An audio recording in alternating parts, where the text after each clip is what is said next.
Perkenalkan, nama saya Sausi Samsi. Saya adalah seorang praktisi K3. Lanjut untuk judul webinar kita pada hari ini, yaitu CSMS atau disebut dengan Contractor Safety Management System.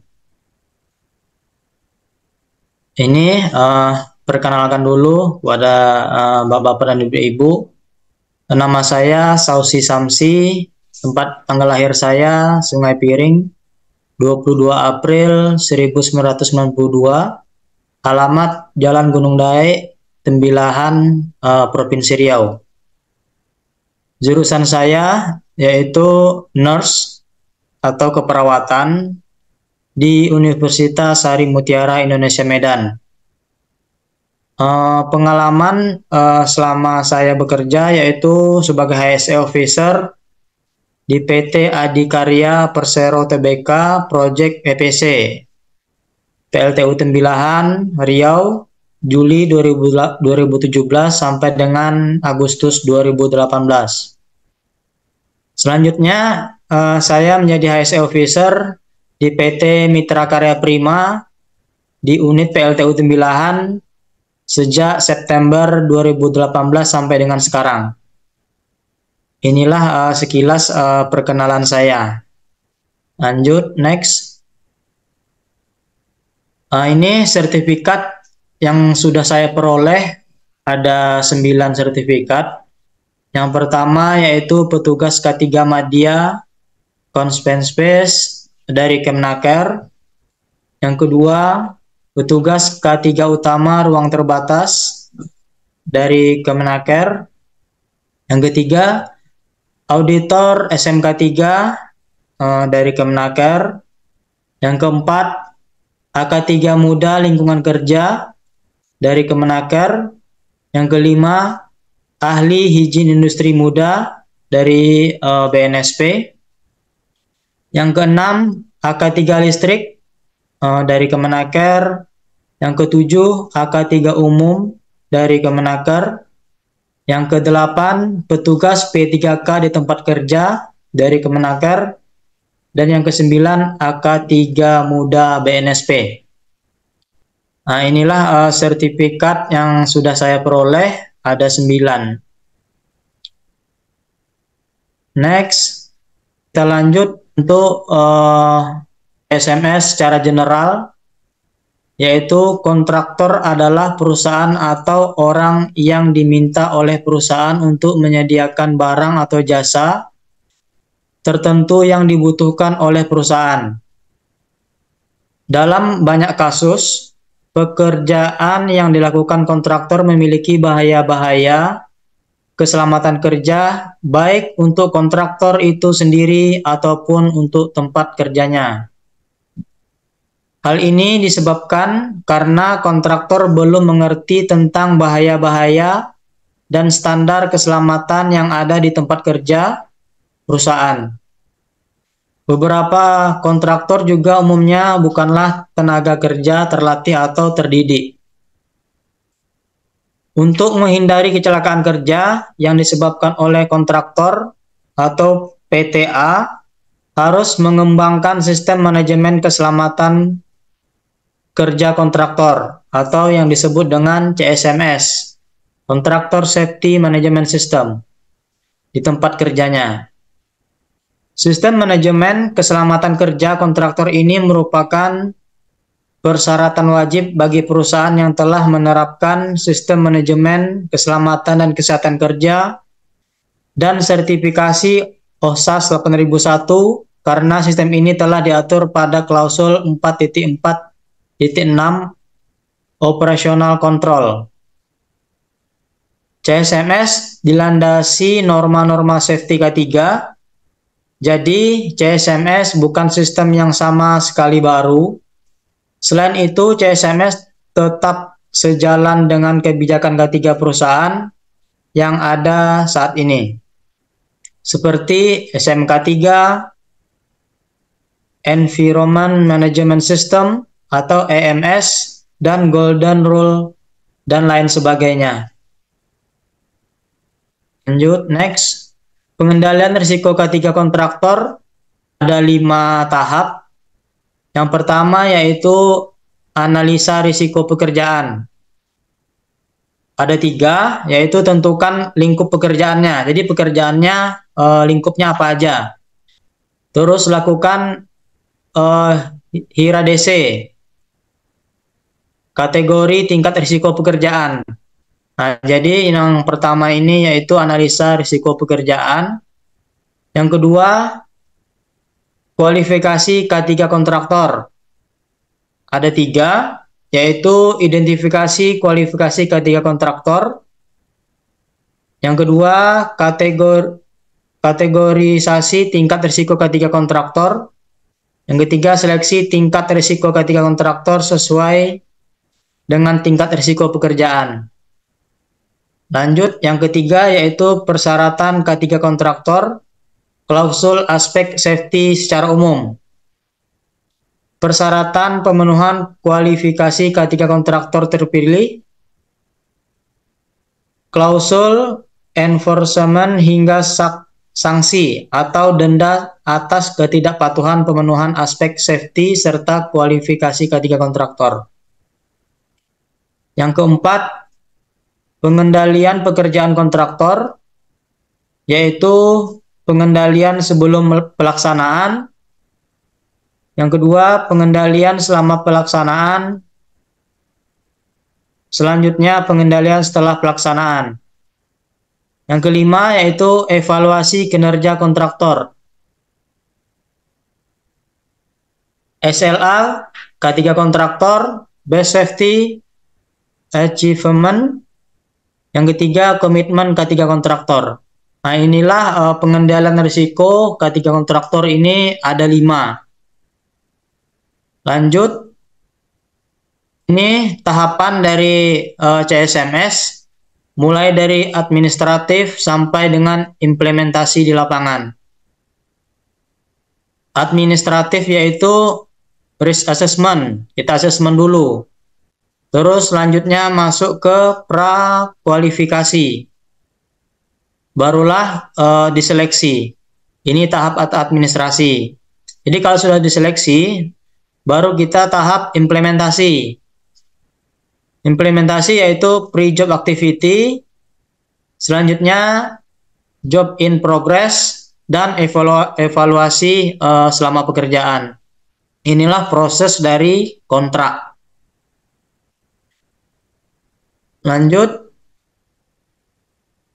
ini yang pertama yaitu definisi scope of work. Ada 3, yaitu TOR dengan melengkapi klausul safety. TOR ini sama dengan proposal lah. Yang kedua yaitu evaluasi tingkat risiko pekerjaan.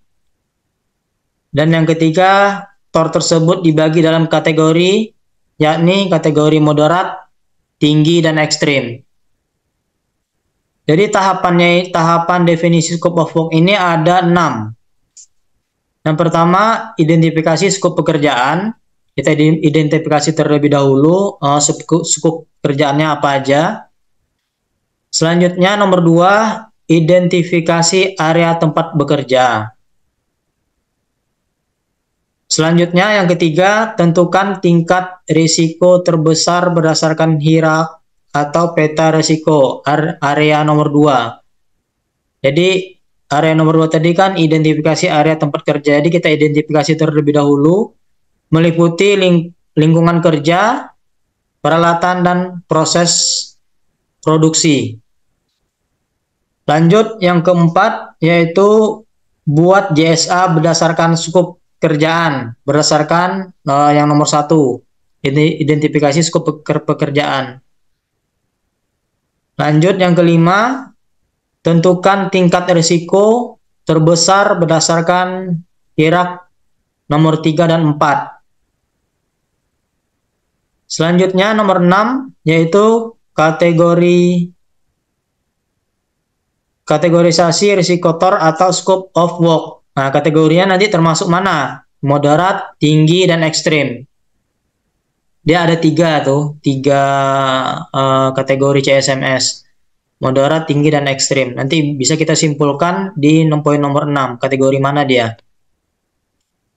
Masuk ke kategori moderat kah, tinggi kah, atau ekstrim. Lanjut, nomor 2 yaitu kontraktor pre-qualification and selection, yaitu penajaman profil kontraktor untuk kontrak dengan tingkat risiko moderat, tinggi, dan ekstrim.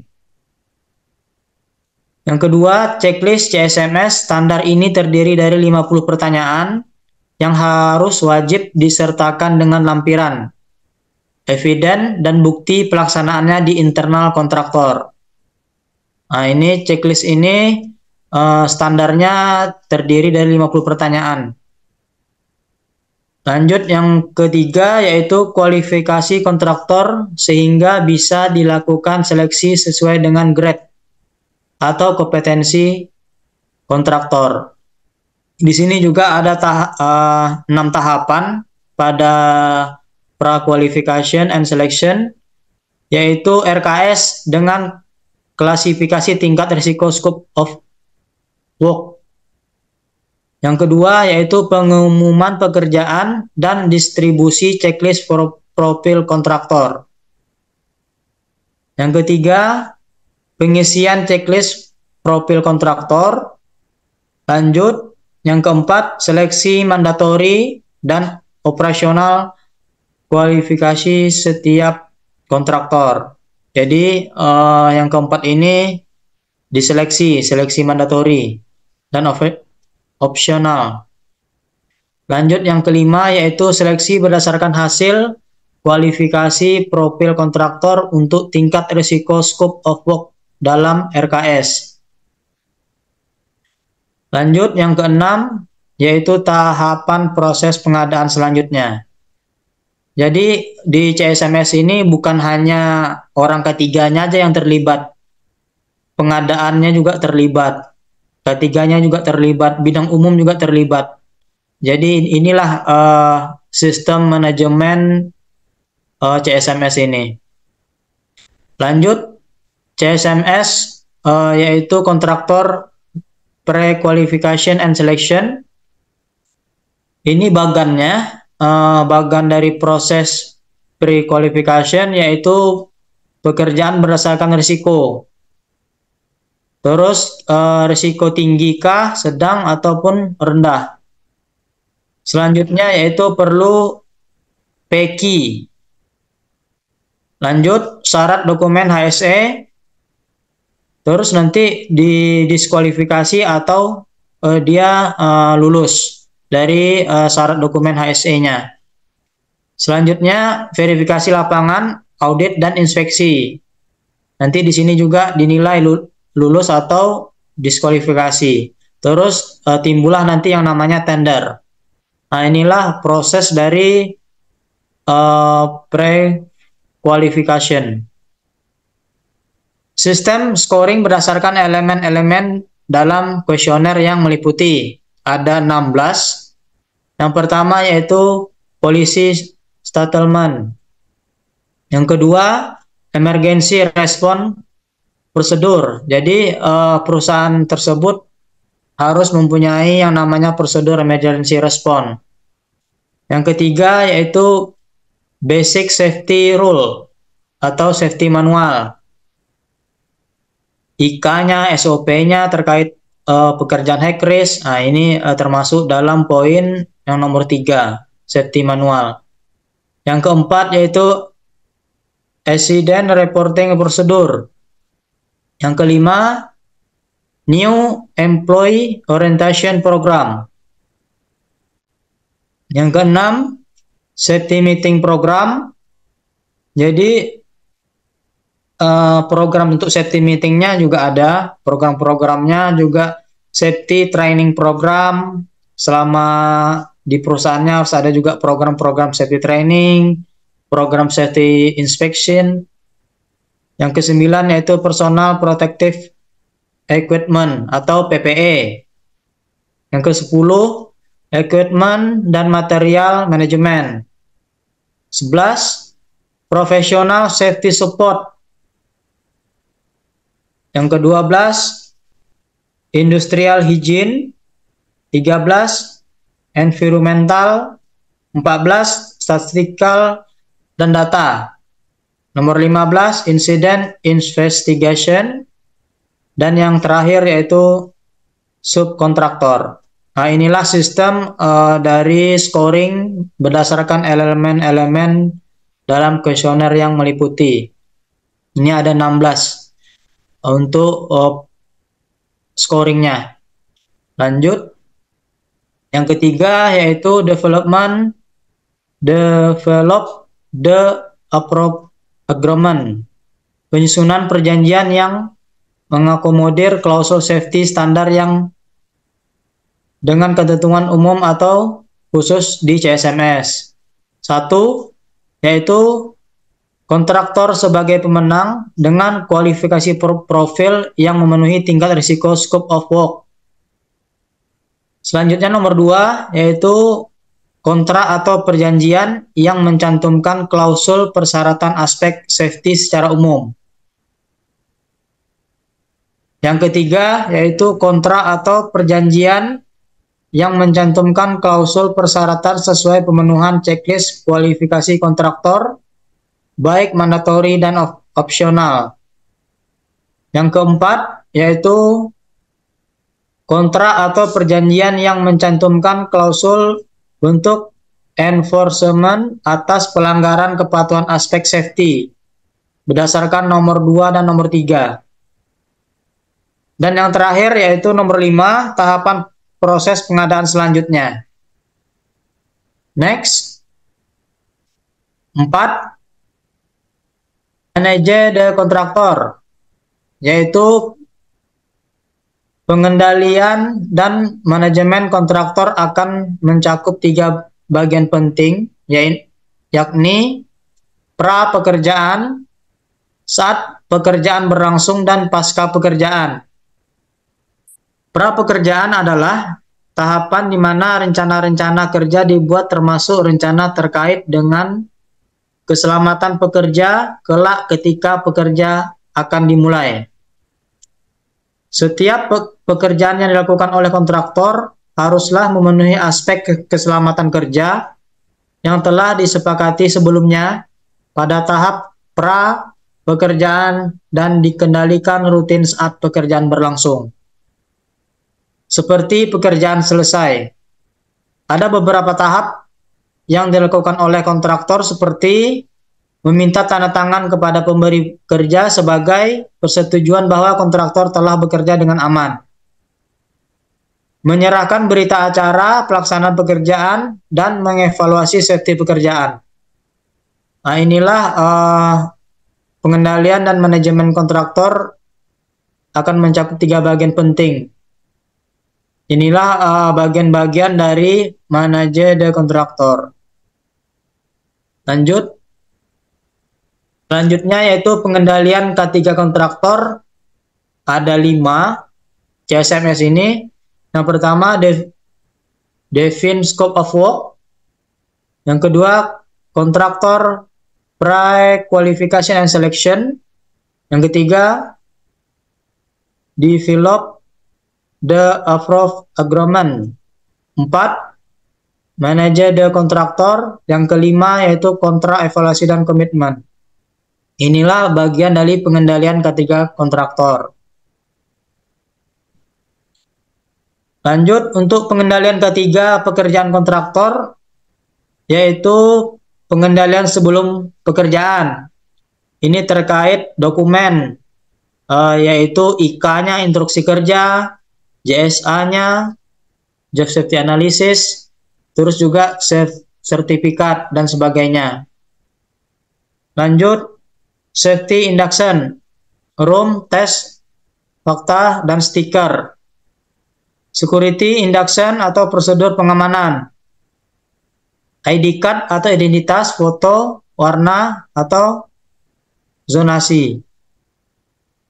Selanjutnya yaitu working permit untuk pekerjaan HKRIS, hot work, work act, dan sebagainya. Terus yang terakhir yaitu LOTO, isolasi permit. Nah, inilah pengendalian sebelum saat bekerja. Selanjutnya 4.2 yaitu pengendalian selama bekerja, yaitu security gate check atau keluar masuk barang, terus jumlah manpower yang bekerja kalau pada perusahaan tersebut. Yang kedua yaitu toolbox meeting, kondisi pekerja, terus juga APD yang digunakan, dan sebagainya. Safety meeting untuk agar supaya tidak terjadi yang namanya unsafe action ataupun unsafe condition dan near miss, hampir celaka, dan sebagainya.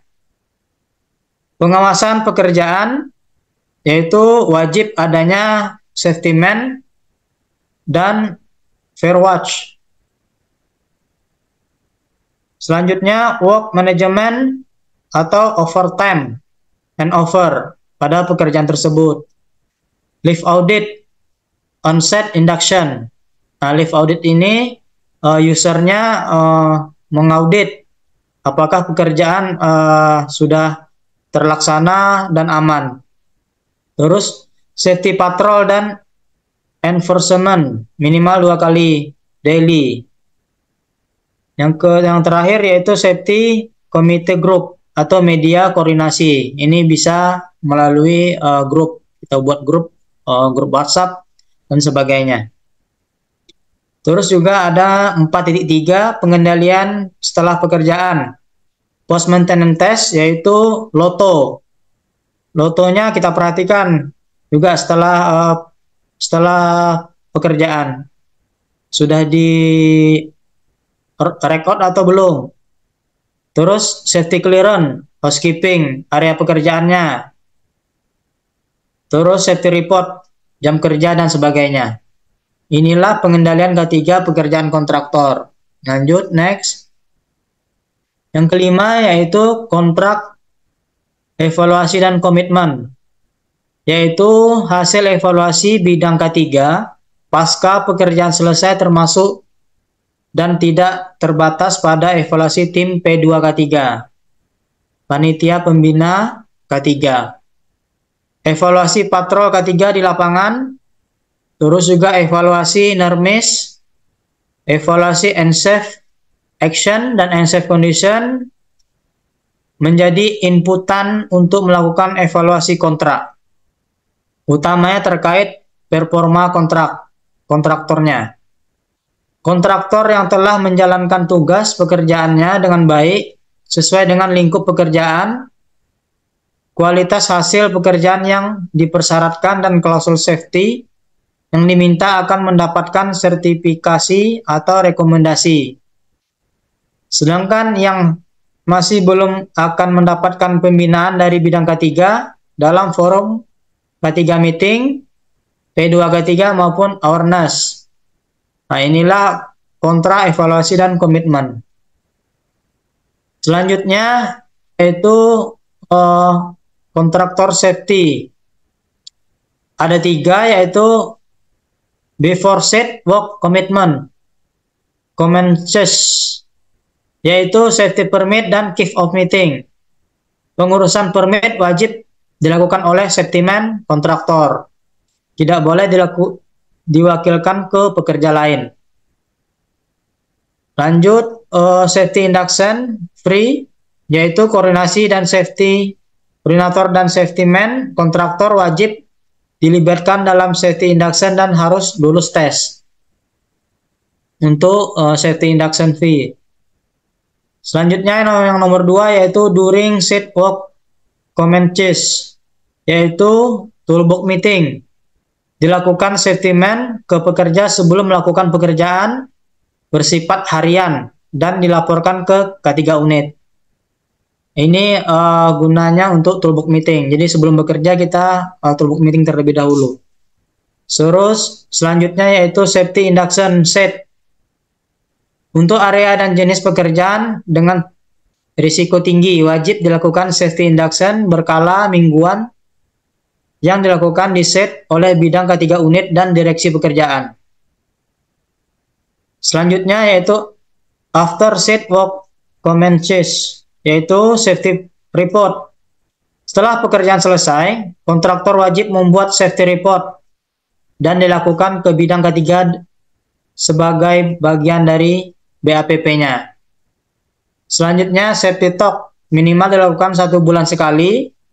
K3 unit memberikan arahan terkait K3 safety, K3 semua safety dan main kontraktor. Nah, ini minimal 1 bulan sekali untuk safety talk-nya.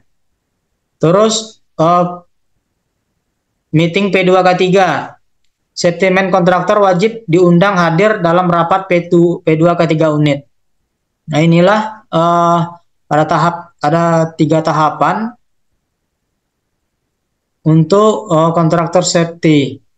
Selanjutnya, ini contoh dari form kualifikasi CSMS. Terus di sini kan ada namanya profil kontraktor. Nah, jadi inilah profil kontraktor. Silahkan kontraktor itu mengisi nama perusahaannya apa. Misalkan perusahaan A, alamat pos, nomor telepon, emailnya perusahaan. Terus juga yang poin yang kedua yaitu anggota direksi. Ditulis juga direktur utama sampai dengan struktur organisasi lah, struktur organisasinya perusahaan tersebut. Yang ketiga yaitu riwayat perusahaan. Berdiri pada tahun kapan, di bawah manajemen sekarang, sejak tahun. Terus juga nama perusahaan induknya, kalau dia anak perusahaan induknya apa, alamat pos, kode, negara, email atau telepon. Terus yang poin E, nama anak perusahaan, alamat. Selanjutnya yang F yaitu nama perusahaan, partisipasi. Dan yang terakhir yaitu terkait asuransinya. Next, inilah contoh dari form kualifikasi CSMS. Ini checklist kualifikasi CSMS, yaitu jumlah pertanyaan mandatori atau jumlah pertanyaan mandatori yang dijawab iya. Berikut keterangan dan dokumen pendukung. Nanti akan kita bahas ini terkait list kualifikasi CSMS. Jadi ketentuan kualifikasi CSMS ini ada 3, yaitu dia masuk kategori mana? Risiko moderat, risiko tinggi, atau risiko ekstrim. Kalau dia risiko moderat, yaitu minimal pertanyaan mandatori yang terjawab berikut eviden implementasi 10 dari 10. Ini contohnya di formnya ada 10 pertanyaan. Jadi dia harus wajib terjawab yaitu dari 10 pertanyaan. Jadi kalau di bawah dari 10 tadi, misalkan 9 ataupun 8, dia bisa saja gugur dalam pelelangan tersebut.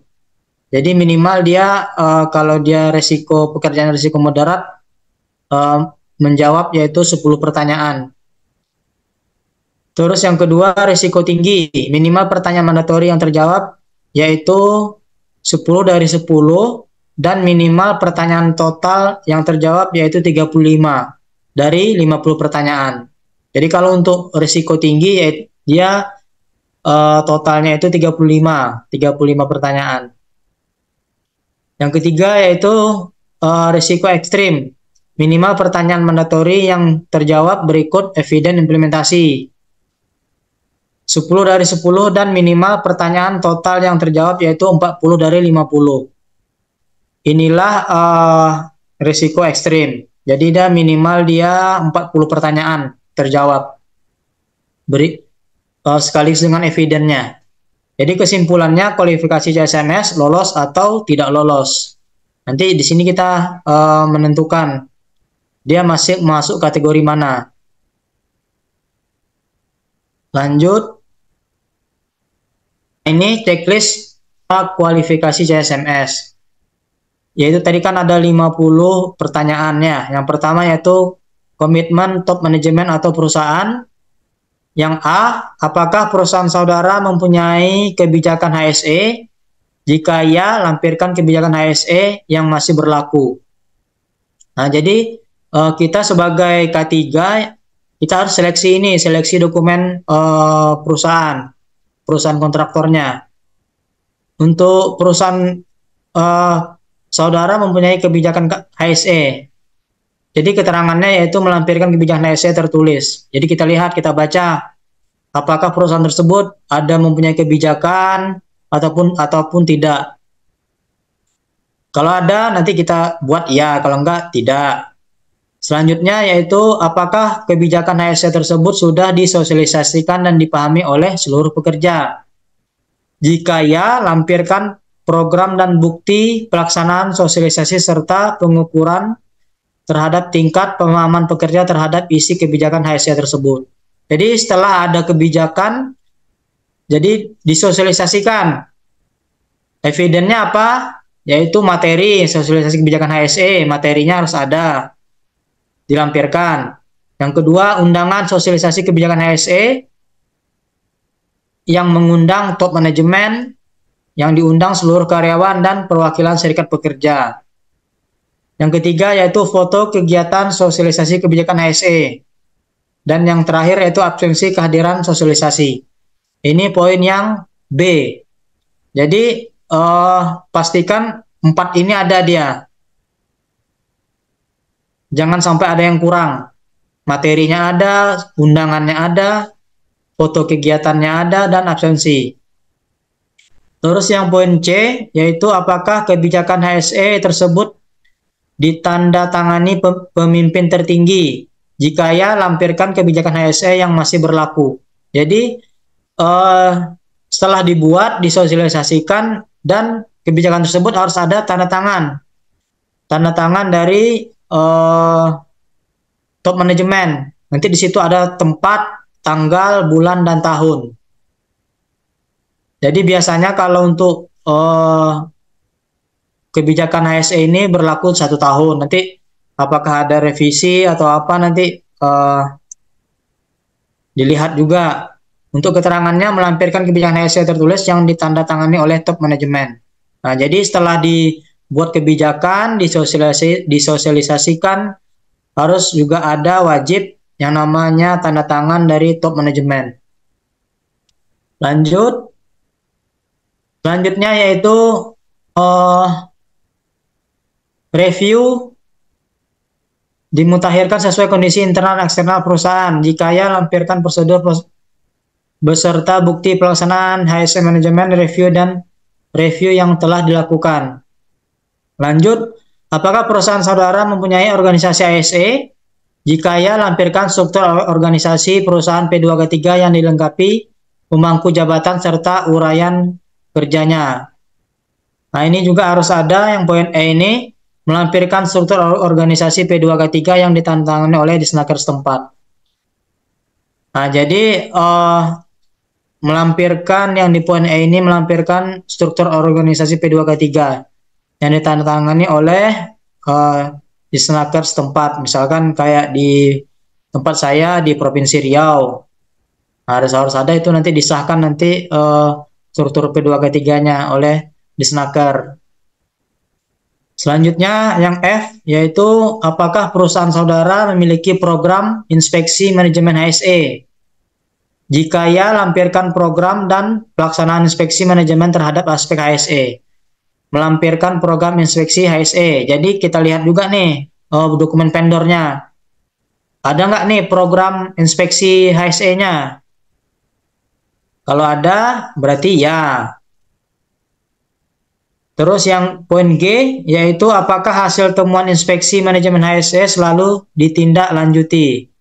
Jika ya, lampirkan bukti tindak lanjut rekomendasi hasil inspeksi manajemen beserta kontrol terhadap pemenuhan tindak lanjut.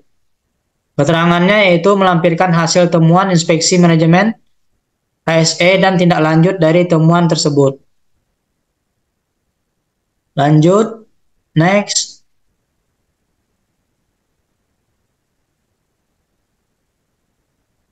Yang I, yaitu apakah perusahaan saudara menyelenggarakan rapat-rapat rutin tentang HSE. Jika ya, lampirkan bukti pelaksanaan rapat rutin aspek HSE sesuai dengan rencana yang telah ditentukan. Jadwal rapat HSE-nya harus ada. Kita lihat jadwal tahunannya. Terus juga notulen rapat HSE yang membahas aspek HSE dan tindak lanjut dari temuan HSE-nya. Nah, jadi inilah poin I. Harus ada jadwal, harus ada notulennya untuk rapat-rapat rutin tentang HSE. Yang J, apakah perusahaan saudara memiliki program kampanye HSE?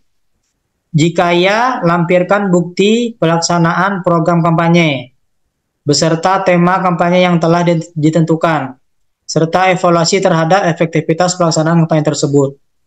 Program kampanye HSE, untuk evidennya yaitu foto kampanye HSE.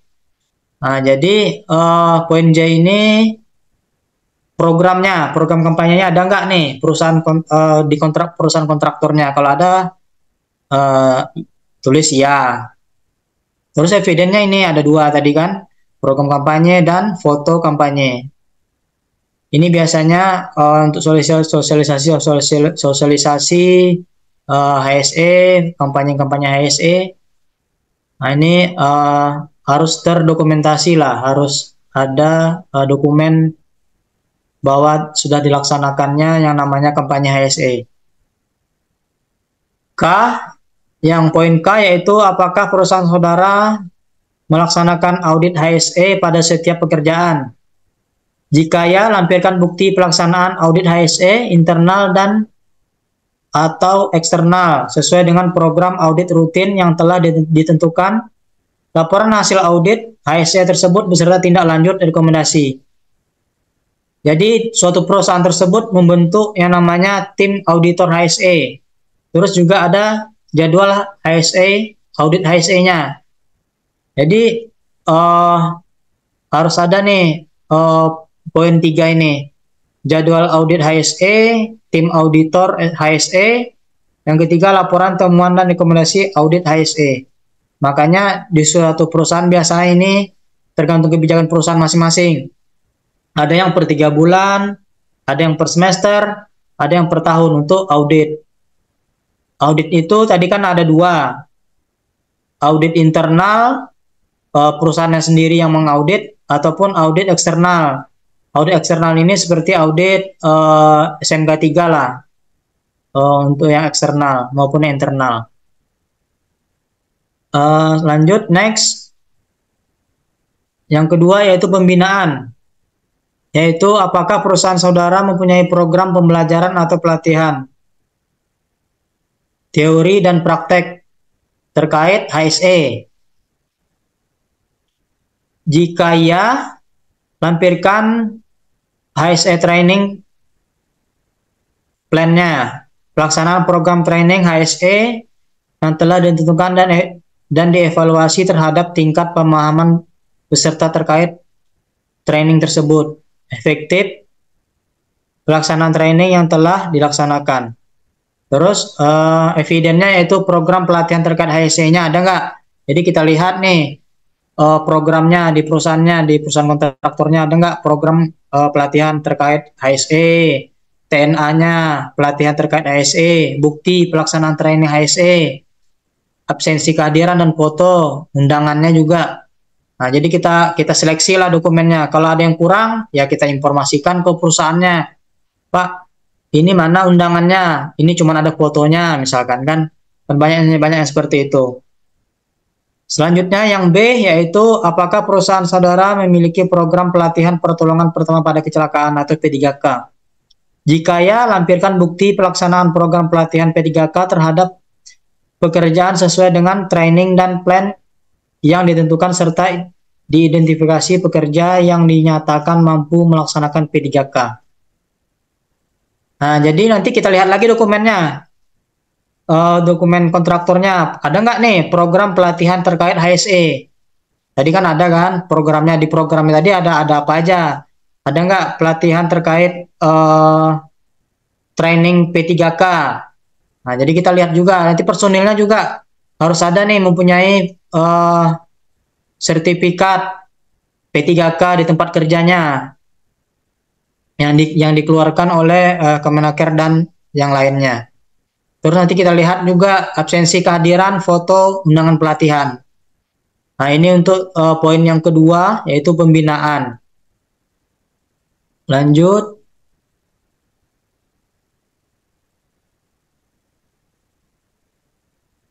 Ini nggak nampak nih. Ini juga harus ada mempunyai program orientasi ASE bagi karyawan baru, yaitu jika ya lampirkan bukti pelaksanaan program orientasi ASE terhadap pekerjaan baru serta evaluasi terhadap tingkat pemahaman serta efektivitas pelaksanaan orientasi tersebut. Jadi juga harus ada yang namanya pelaksana orientasi, foto pelaksana orientasi terkait program HSE-nya bagi karyawan baru. Kita lihat juga nih, ada nggak nih yang poin yang C. Selanjutnya poin yang D, apakah perusahaan saudara melakukan pemeriksaan kesehatan terhadap pekerja? Jika ya, lampirkan bukti pelaksanaan dan hasil pemeriksaan kesehatan terhadap pekerja serta evaluasi terhadap hasil pemeriksaan kesehatan tersebut. Jika ada, tulis ya di sini.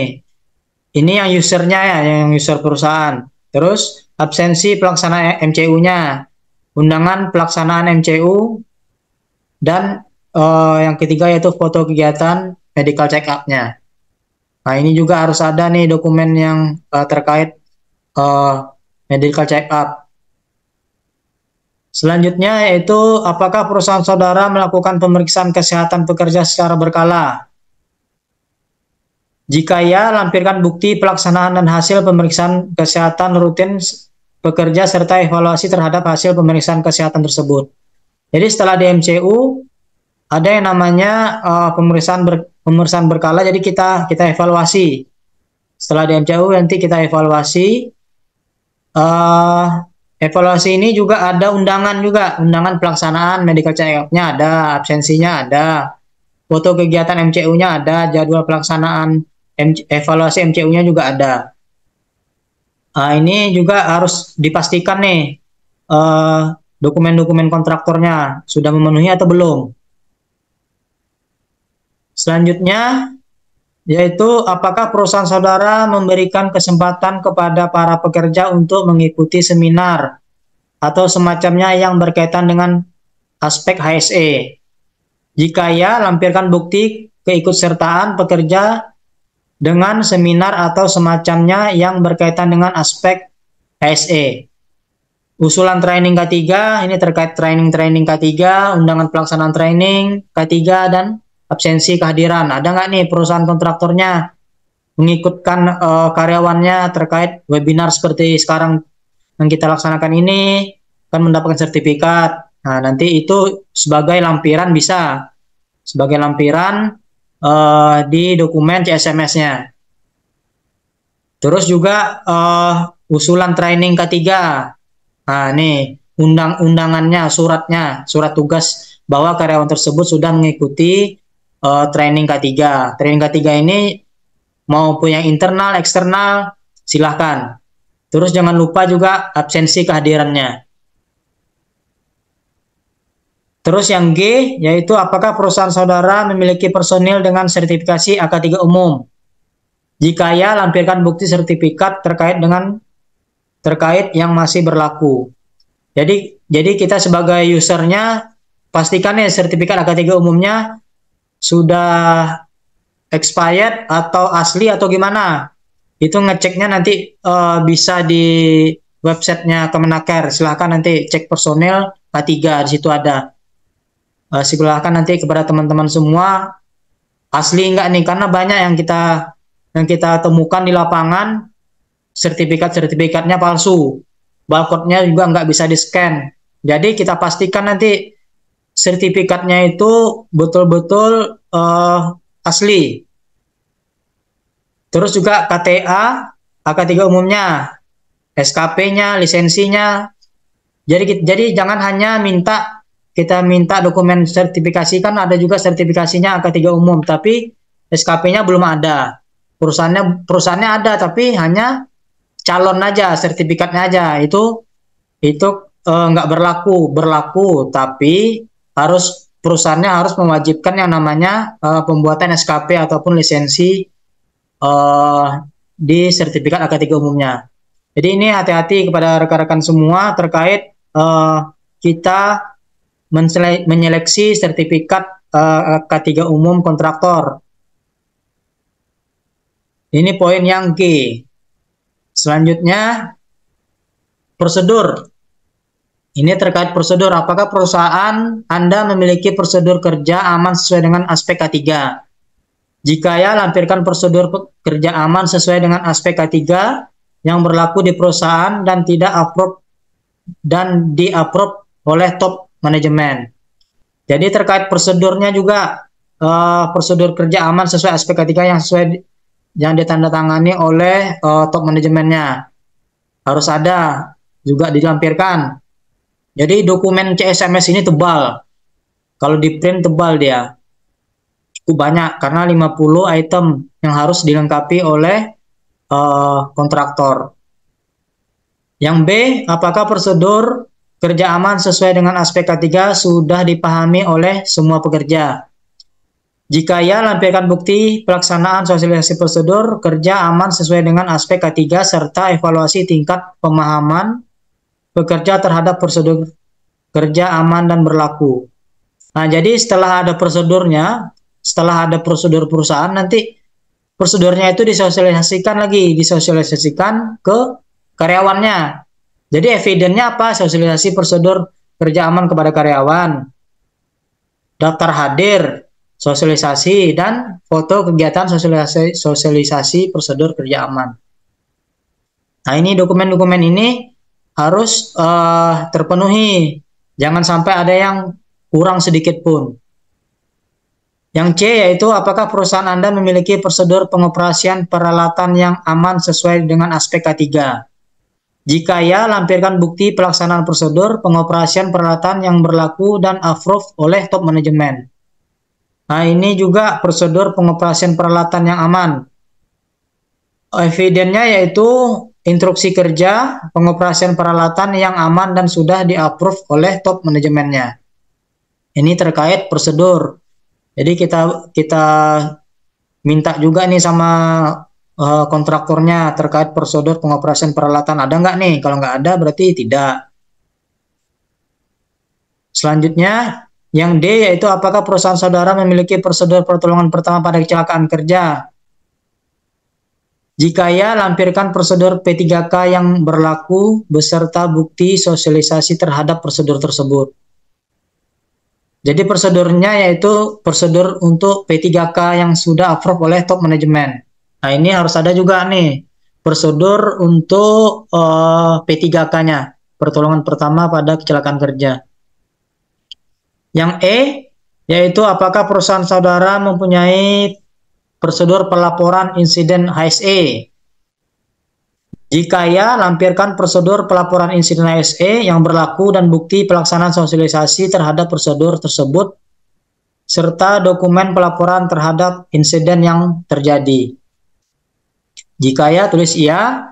Evidennya yaitu instruksi kerja pelaporan insiden yang sudah di-approve oleh manajemen. Yaitu IK-nya, IK atau prosedur itu sama aja. Selanjutnya yaitu apakah prosedur saudara mempunyai prosedur investigasi kecelakaan HSE.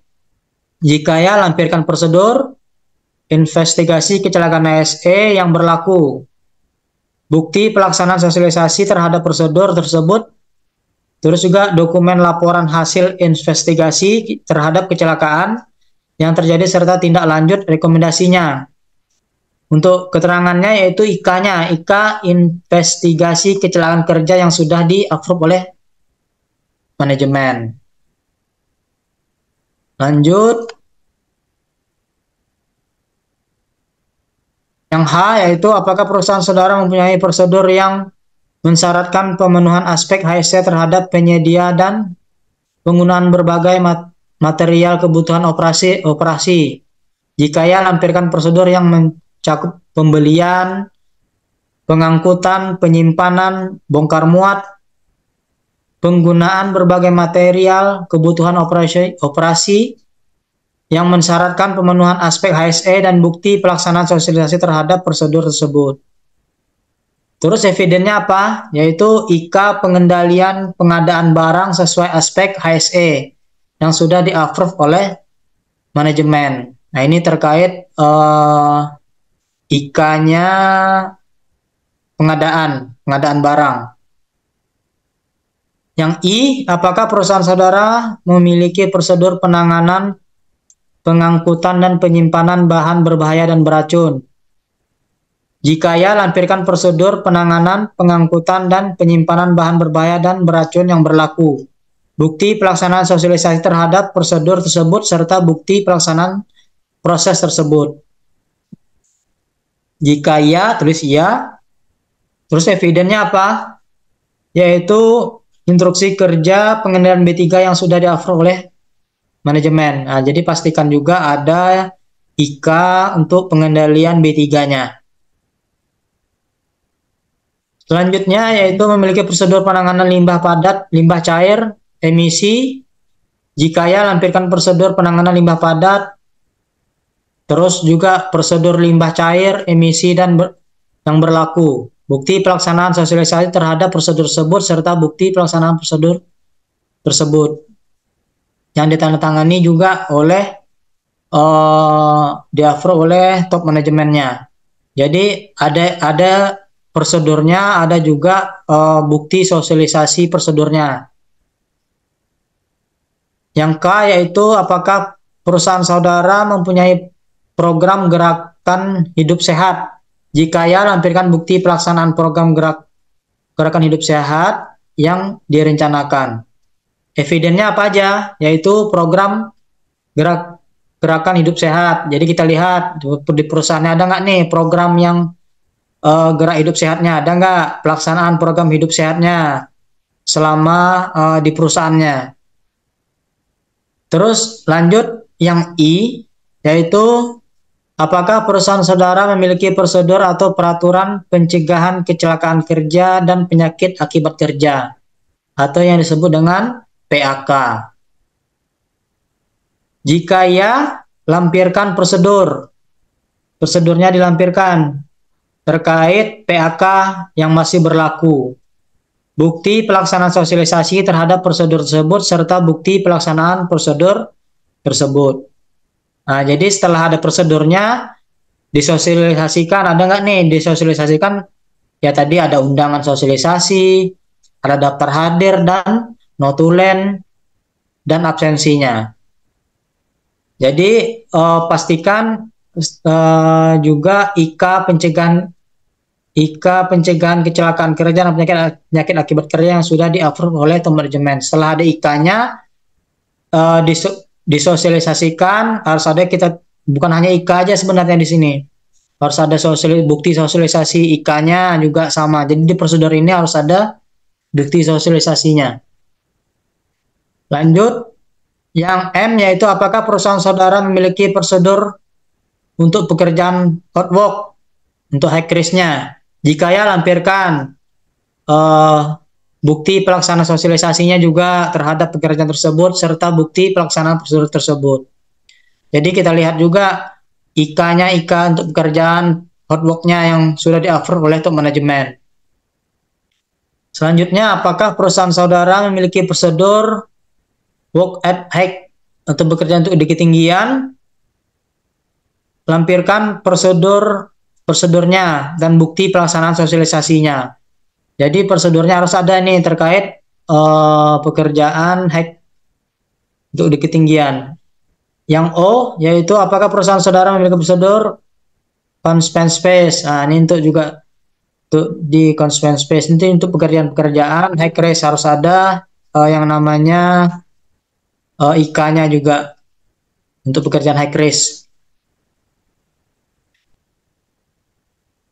Terus P, apakah perusahaan saudara memiliki prosedur vicinity?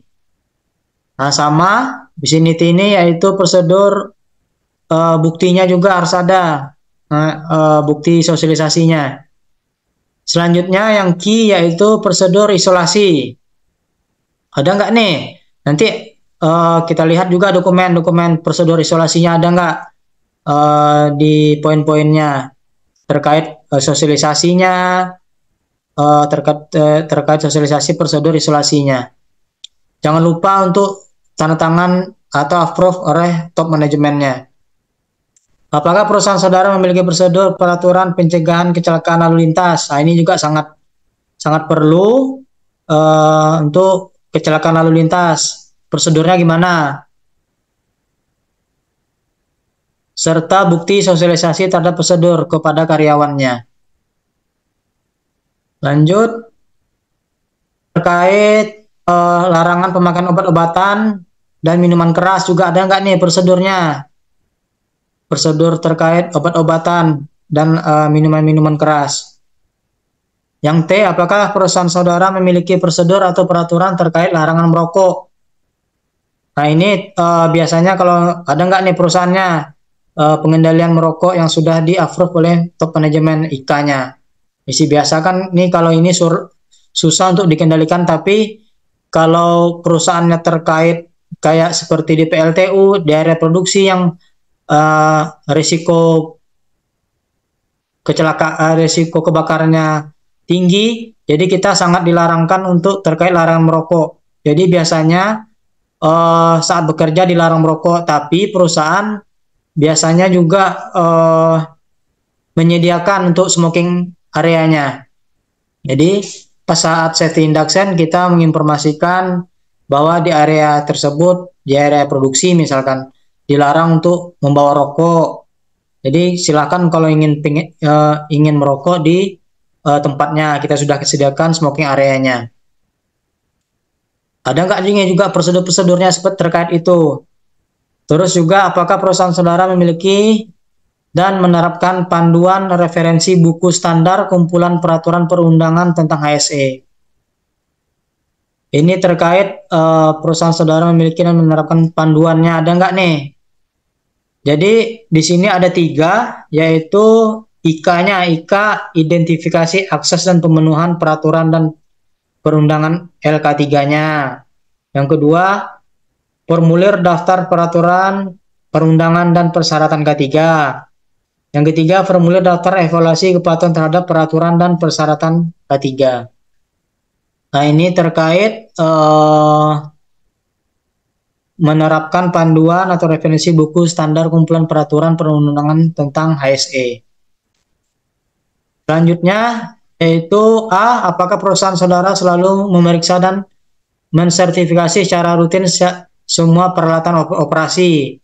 Nah, ini terkait peralatan kan ada juga itu yang sudah dikalibrasi atau peralatan-peralatannya ada nggak IK-nya, ada nggak prosedurnya peralatan yang digunakannya.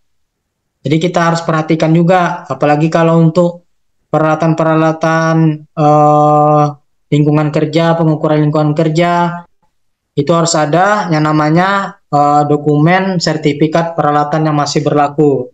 Jadi banyak juga itu vendor-vendor, ada Pak, ini kita sertifikatnya, tapi kita makanya harus jeli, kita lihat expired atau belum.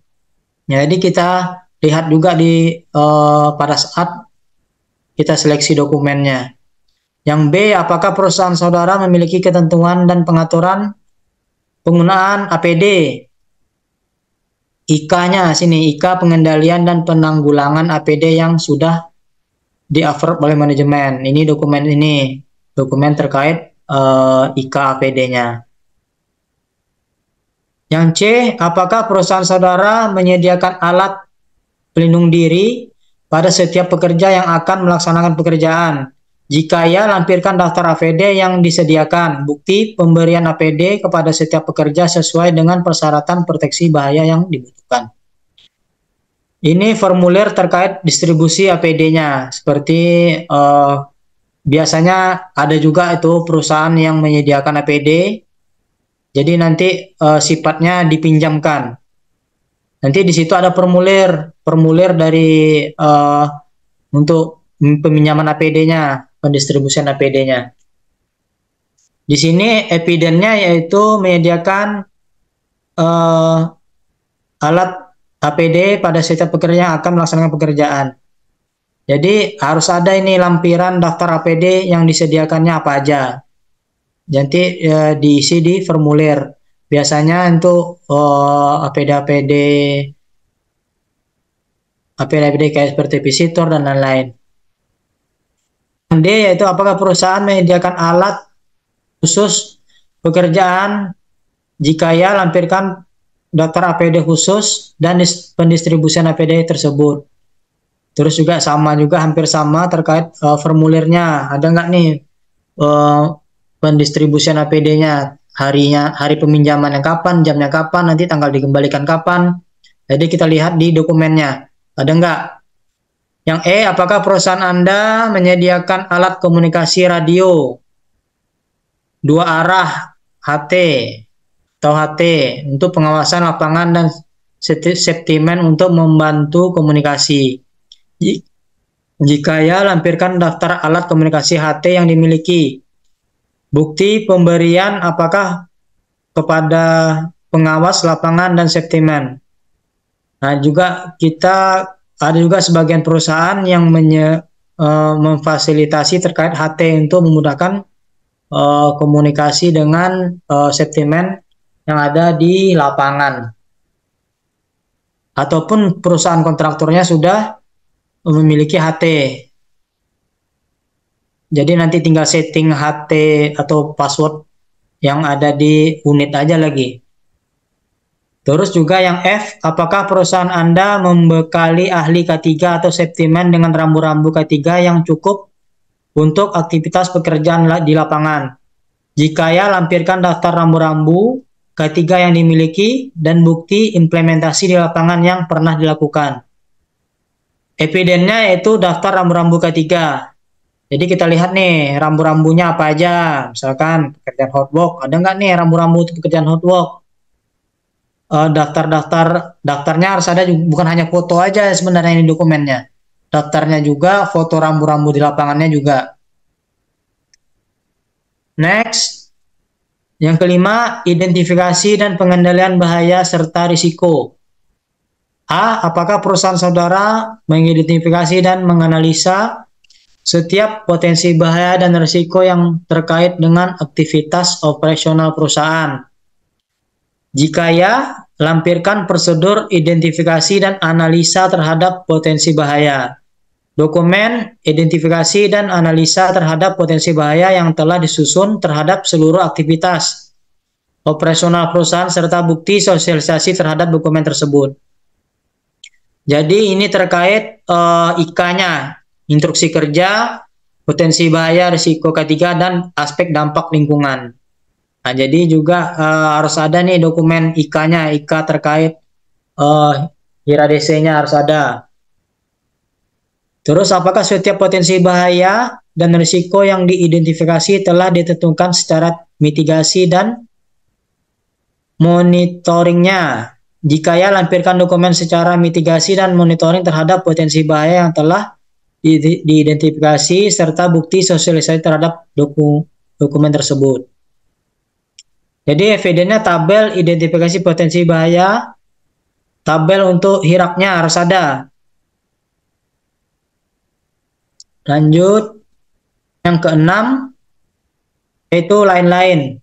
Lain-lain ini ada 2, yaitu apakah perusahaan saudara memiliki program clearance atau housekeeping pasca pekerjaan. Jika ya, lampirkan program atau prosedur housekeeping pasca pekerjaan dan bukti implementasi telah diterapkannya clearance dan housekeeping yang baik. Jika ya, tulis iya. Terus juga evidennya itu IK-nya, instruksi kerja atau prosedur terkait housekeeping. Nanti IK-nya ada, terus juga lampirannya ada. Lampirannya apa aja, yaitu foto saat housekeeping, daftar hadir juga. Selanjutnya yaitu B, apakah perusahaan saudara memiliki program implementasi aspek HSE lainnya di luar daftar pertanyaan tersebut? Jika ya, lampirkan program implementasi aspek HSE lainnya atau di luar daftar pertanyaan sebelumnya serta bukti pelaksanaan. Jadi kita lihat juga ini yang poin B ini program untuk implementasi HSE-nya. Ada nggak nih program? Ini program misalkan tadi di atas tadi kan ada program HSE-nya, kan ada program HSE-nya. Jadi implementasinya juga harus ada dari program tersebut. Lanjut, ini sosialisasi komitmen SMS atau kontraktor dan penandatangan deklarasi komitmen bersama kepatuhan ketiga seluruh perusahaan atau mitra kerja.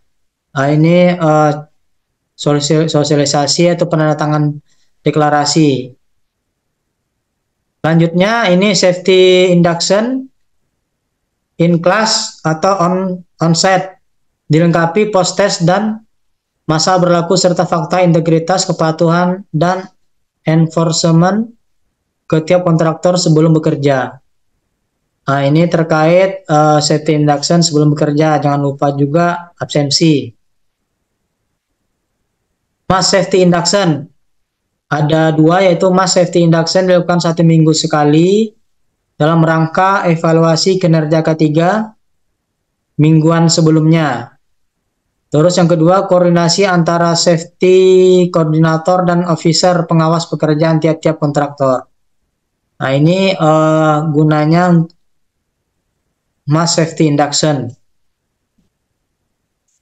Lanjut, ini safety meeting,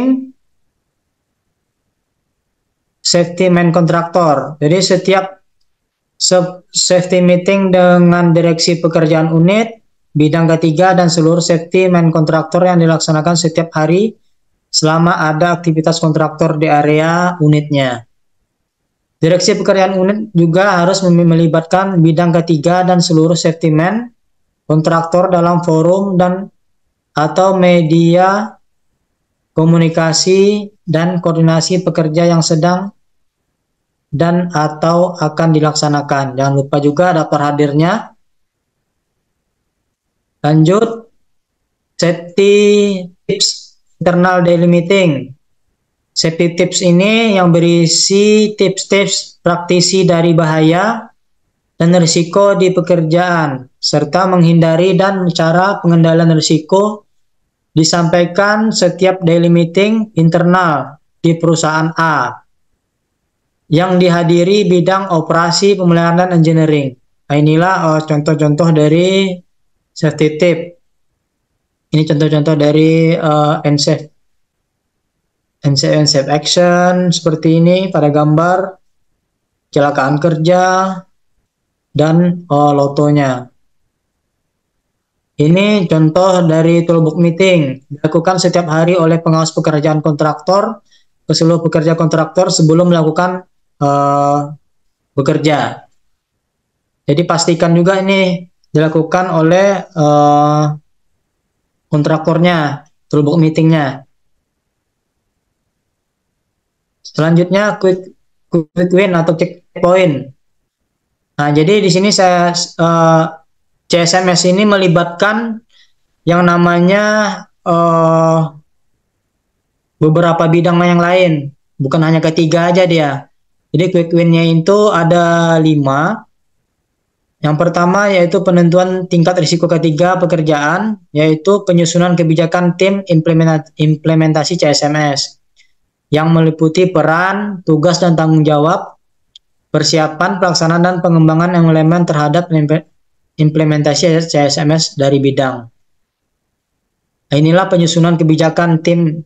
Jadi satu perusahaan itu harus ada yang namanya tim dari implementasi CSMS. Next, ini yang pertama yaitu sosialisasi dan pendampingan penyusunan identifikasi bahaya dan penilaian risiko atau IBPR atau HIRAK ke bidang Rendal-Har atau OTED. Jadi di sini evidennya yaitu sosialisasi dan pendampingan penyusunan identifikasi HIRAK-nya. Terus TOR-nya juga, proposalnya.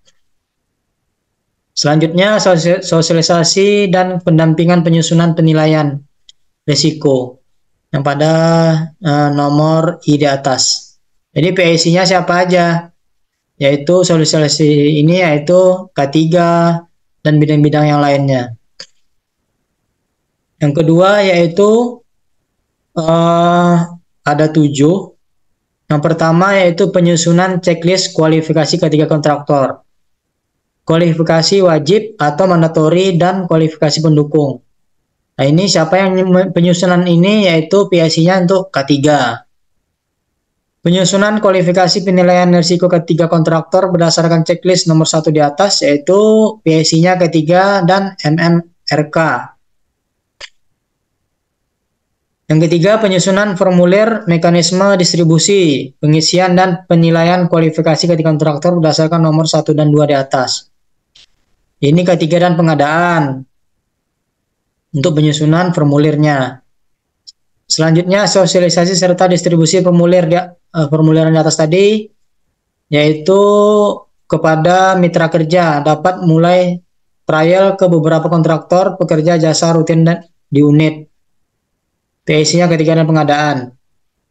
Pemasukan dokumen kualifikasi ketiga kontraktor berdasarkan pengisian formulir nomor 3 di atas. Ini untuk pengadaan. Pemasukan dokumen kualifikasi ketiga kontraktor berdasarkan pengisian formulir yang nomor 3. Selanjutnya nomor 6, evaluasi dokumen kualifikasi ketiga kontraktor berdasarkan pengisian formulir. Ini evaluasi dokumennya. PIC-nya K3. Yang ke-7, penentuan kualifikasi SMS kontraktor meliputi lolos atau tidak CSMS serta kualifikasi tingkat penanganan risiko ketiga kontraktor. Ini PIC-nya K3 dan pengadaan. Lanjut, yang ketiga yaitu penyusunan dalam kontrak tentang klausul persyaratan ketiga yang meliputi persyaratan wajib atau mandatori dan persyaratan pendukung yang telah terklarifikasi terpenuhi pada checkpoint elemen 2. Ini ranahnya pengadaan. Yang kedua, penyusunan dalam kontrak tentang klausul tindak dan sanksi atau denda atau pemenuhan persyaratan K3 sesuai dengan safety golden rule maupun kebijakan aturan perusahaannya. Selanjutnya yaitu nomor 4, review dan pengembangan prosedur pengamanan kontraktor saat akan mulai awal pekerjaan, terutama prosedur minimal meliputi. Nah, jadi penerimaan tamu, prosedur penerimaan tamu, pemeriksaan tamu, pendataan dan pembuatan ID card tamu, pendampingan tamu, security induction. Ini biasanya PIC-nya yaitu umum, dalam bidang umum. Yang kedua yaitu review dan pengembangan dokumen cek kontraktor saat akan mulai awal pekerjaan, terutama persyaratan wajib meliputi kopi WO dan surat penunjukan atau kontraknya. Terus ID pekerja atau asuransi ketenaga kerjaan harus ada, ini wajib terkait asuransinya. Terus juga prosedur kerjanya, IK-nya dan JSA-nya. Pengawasan K3 serta APD wajib dan tambahan sesuai bahaya dan risiko pekerja. Sertifikasi khusus pekerja dan alat sesuai persyaratan kontrak. Ini PIC-nya di bidang K3. Selanjutnya yaitu review dan pengembangan safety induction saat akan mulai awal pekerjaan, terutama aktivitas minimal meliputi ruang safety induction, materi safety induction, umum dan khusus, post-test safety induction umum dan khusus, surat lulus induction, dan masa berlakunya. Nah, ini PIC-nya di bidang K3. Selanjutnya yang keempat yaitu review dan pengembangan ID card pekerja kontraktor saat akan mulai awal pekerjaan. Terutama persyaratan wajib minimal meliputi surat lulus induction dan masa berlakunya, ID pekerja dan foto. nama pekerja dan lolos pekerjaan, masa berlaku sesuai masa berlaku induction. Ini VIC-nya biasanya umum yang membuat seperti ini. Yang kelima yaitu monitoring implementasi working permit dan lotto system. Ini K3. Yang keenam, review dan pengembangan prosedur pengamanan kontraktor selama pelaksanaan pekerjaan, terutama prosedur minimal meliputi pendataan jumlah dan waktu keluar masuk pekerjaan kontraktor, pemeliharaan ID card pekerjaan kontraktor. Ini ranahnya ke umum. Nomor 7 yaitu review dan pengembangan toolbook meeting selama pelaksanaan pekerjaan, terutama aktivitas minimal meliputi kondisi pekerja. Jadi kita lihat juga ini kondisi pekerjanya pada saat toolbook meeting. Kondisi dan penggunaan APD juga diperhatikan. Ini PSI-nya yaitu K3, tim pemeliharaan dan pengawas pekerjaan. Lanjut yang ke-8 yaitu review dan pengembangan safety meeting selama pelaksanaan pekerjaan, terutama aktivitas minimal meliputi bahaya dan risiko aktivitas kerja serta pengendaliannya, yaitu informasi terkait unsafe action, unsafe condition, dan near miss atau hampir celaka yang ada di lokasi area kerjanya. Ini PSI-nya K3. Implementasi live audit dan safety patrol selama pelaksanaan pekerja, terutama aktivitas meliputi. Ini terkait live audit atau safety patrol, fungsi petugas dan khusus pada pekerjaan high risk, juga seperti fair watch, standby, version di area tersebut, on-site briefing pada pekerjaan yang saling berdampak dalam area yang sama. Nah, ini PSI-nya juga K3. 10. Implementasi mekanisme work controlling selama pelaksanaan pekerjaan, terutama aktivitas meliputi overtime atau lembur, jam istirahat, handover atau penggantian shift over, shift pekerjaan, forum koordinasi periodik, yaitu PSI-nya K3.